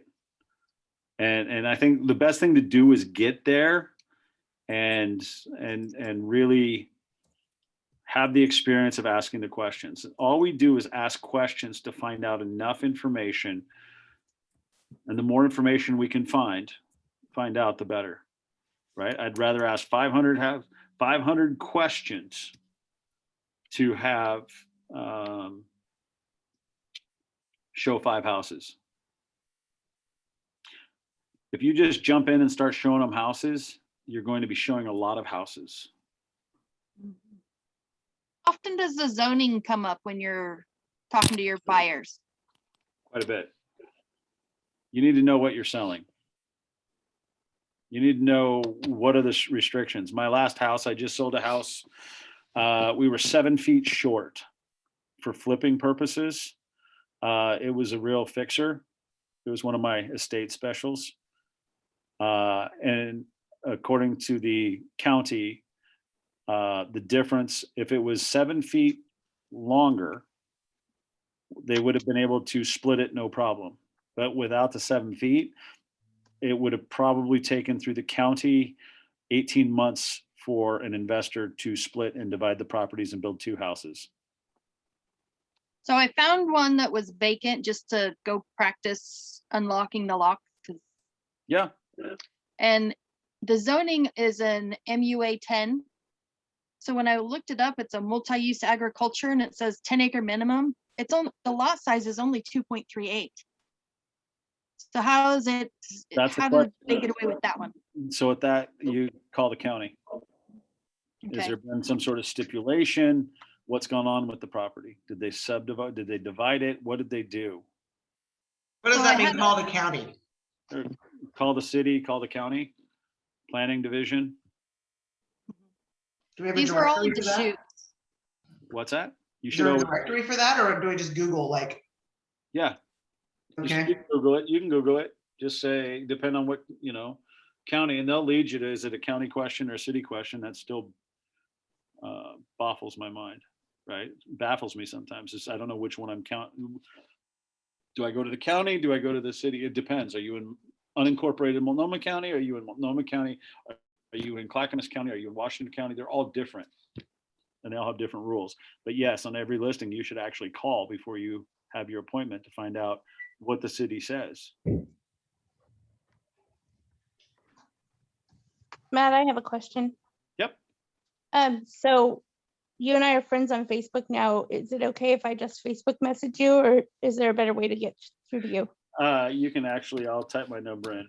I'm always happy to help if anybody Okay. has figured that out. Yeah. And then, am I understanding you right that we would go to a vacant house that you have listed and If I have a pending, well, if I have a listing coming up that's vacant, I'll use it for a training facility. Like, could we walk through and do, like, you show me what you're looking at as you're walking through and they're filling out the disclosure form? Yeah, absolutely. As long as Jamar's there too. I know, right? All right, cool. I will give you a call. Thank you. Yeah, and I think that's which office, Jacqueline, which office are you out of? Are you out of UT? I'm out of Salem, but I love driving, and I've got potential clients down in Eugene, and I've got potential clients in Hillsborough. Very cool. So, Way to yeah, go. so it would be their family, but it's all the more important that I prove myself to them. So I want to come in a position of power with my brother and say, this is how I would market your house. And Perfect. so, yeah, no better place to learn. And I would tell you this, I did not get a referral from my sphere for 3 years. I hear you, because I've gotten so many turndowns from family and friends in the last week. I felt really discouraged, but I can do this, and I think you're a great person to learn from. So I'm all about being educated. Open houses, and that's it. And it's thing, honestly, and I can tell you guys my mindset as long as I stop recording for a second. When I no, sorry. My mindset was that I had to offer something more to my clients because otherwise they were going to go to the hot girls. That it didn't matter the substance. So I had to get more substance, and that was my competition. That's just because I have a lot of guy friends that feel that way. Right. Wow. So yeah. Wow. So okay, that was cool. my mindset. So and every situation's different, but if we're driven by our knowledge and we're driven by our data, then we're just going to keep growing, right? And it's paying attention to those things. To fail by going against the CEO was my biggest fail forward that I've ever had. Good deal. Thank you, Matt. Mm-hmm. Absolutely. All right. So I've taken enough of your time. Go have a good rest of your day. Have some conversations. I appreciate every single one of you, and I'm here if you need me. You all should have my number. It's in the chat, and I'll give you a couple minutes to write that down. Thank you, Matt. Uh-huh. Bye. Thank you. Thanks, Matt. Talk to you later. Yep. Bye. Bye, everybody.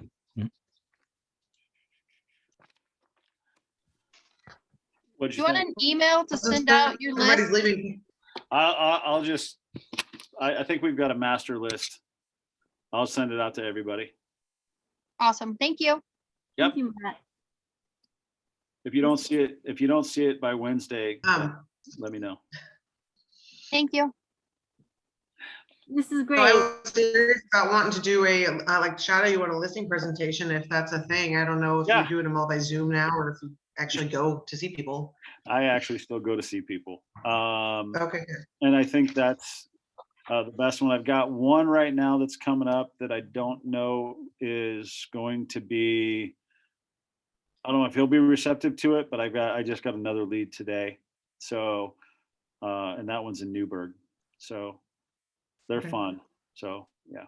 But cool, yeah, if you have a client who's willing to have you have your mentee play along or whatever, then just They give me a heads all up. know actually they all know I coach. And I will tell you this, no matter if it's friends or family, right? Treat every listing presentation the same. The ones where I screw up on are the ones where it's my friends and I take it lackadaisical. Yeah. Okay. So let that be a lesson. Okay. Okay. Good question. Thank you. Yep. Have a great day. So Matt, are Yeah. we going to do this like twice a week, or how many? This is Tuesday, Wednesday, Thursday, or actually Monday, Tuesday, Wednesday, Thursday. So 4 days, and it's all going to be different topics. Yep. Yes. Awesome. So you took the class. You took a picture of the Ignite schedule, so it will tell you what tomorrow's class is. Now, usually on Tuesdays and Thursdays, they're not part of the Ignite curriculum, but they are just as useful. So Okay. in order to graduate Ignite, it's Monday, Wednesdays. Those are the classes that mean the most. Okay. Okay, Monday, Tuesday- Wednesday, that's what is. But so morning from 8:20 to 9 is one, Tuesday to Friday, and the afternoon 1 to 4. Yeah, that's what script. Yeah, and it's all about scripts. It's just, as you can see, there's a lot to it in what we learn and Mhm. having the process. That was very helpful, listen to everybody's questions. That I really enjoyed it. Yes, I think. Are you full of adrenaline now? Huh? Do you have enough Oh adrenaline? yes, absolutely. I took lots of notes. So I actually recorded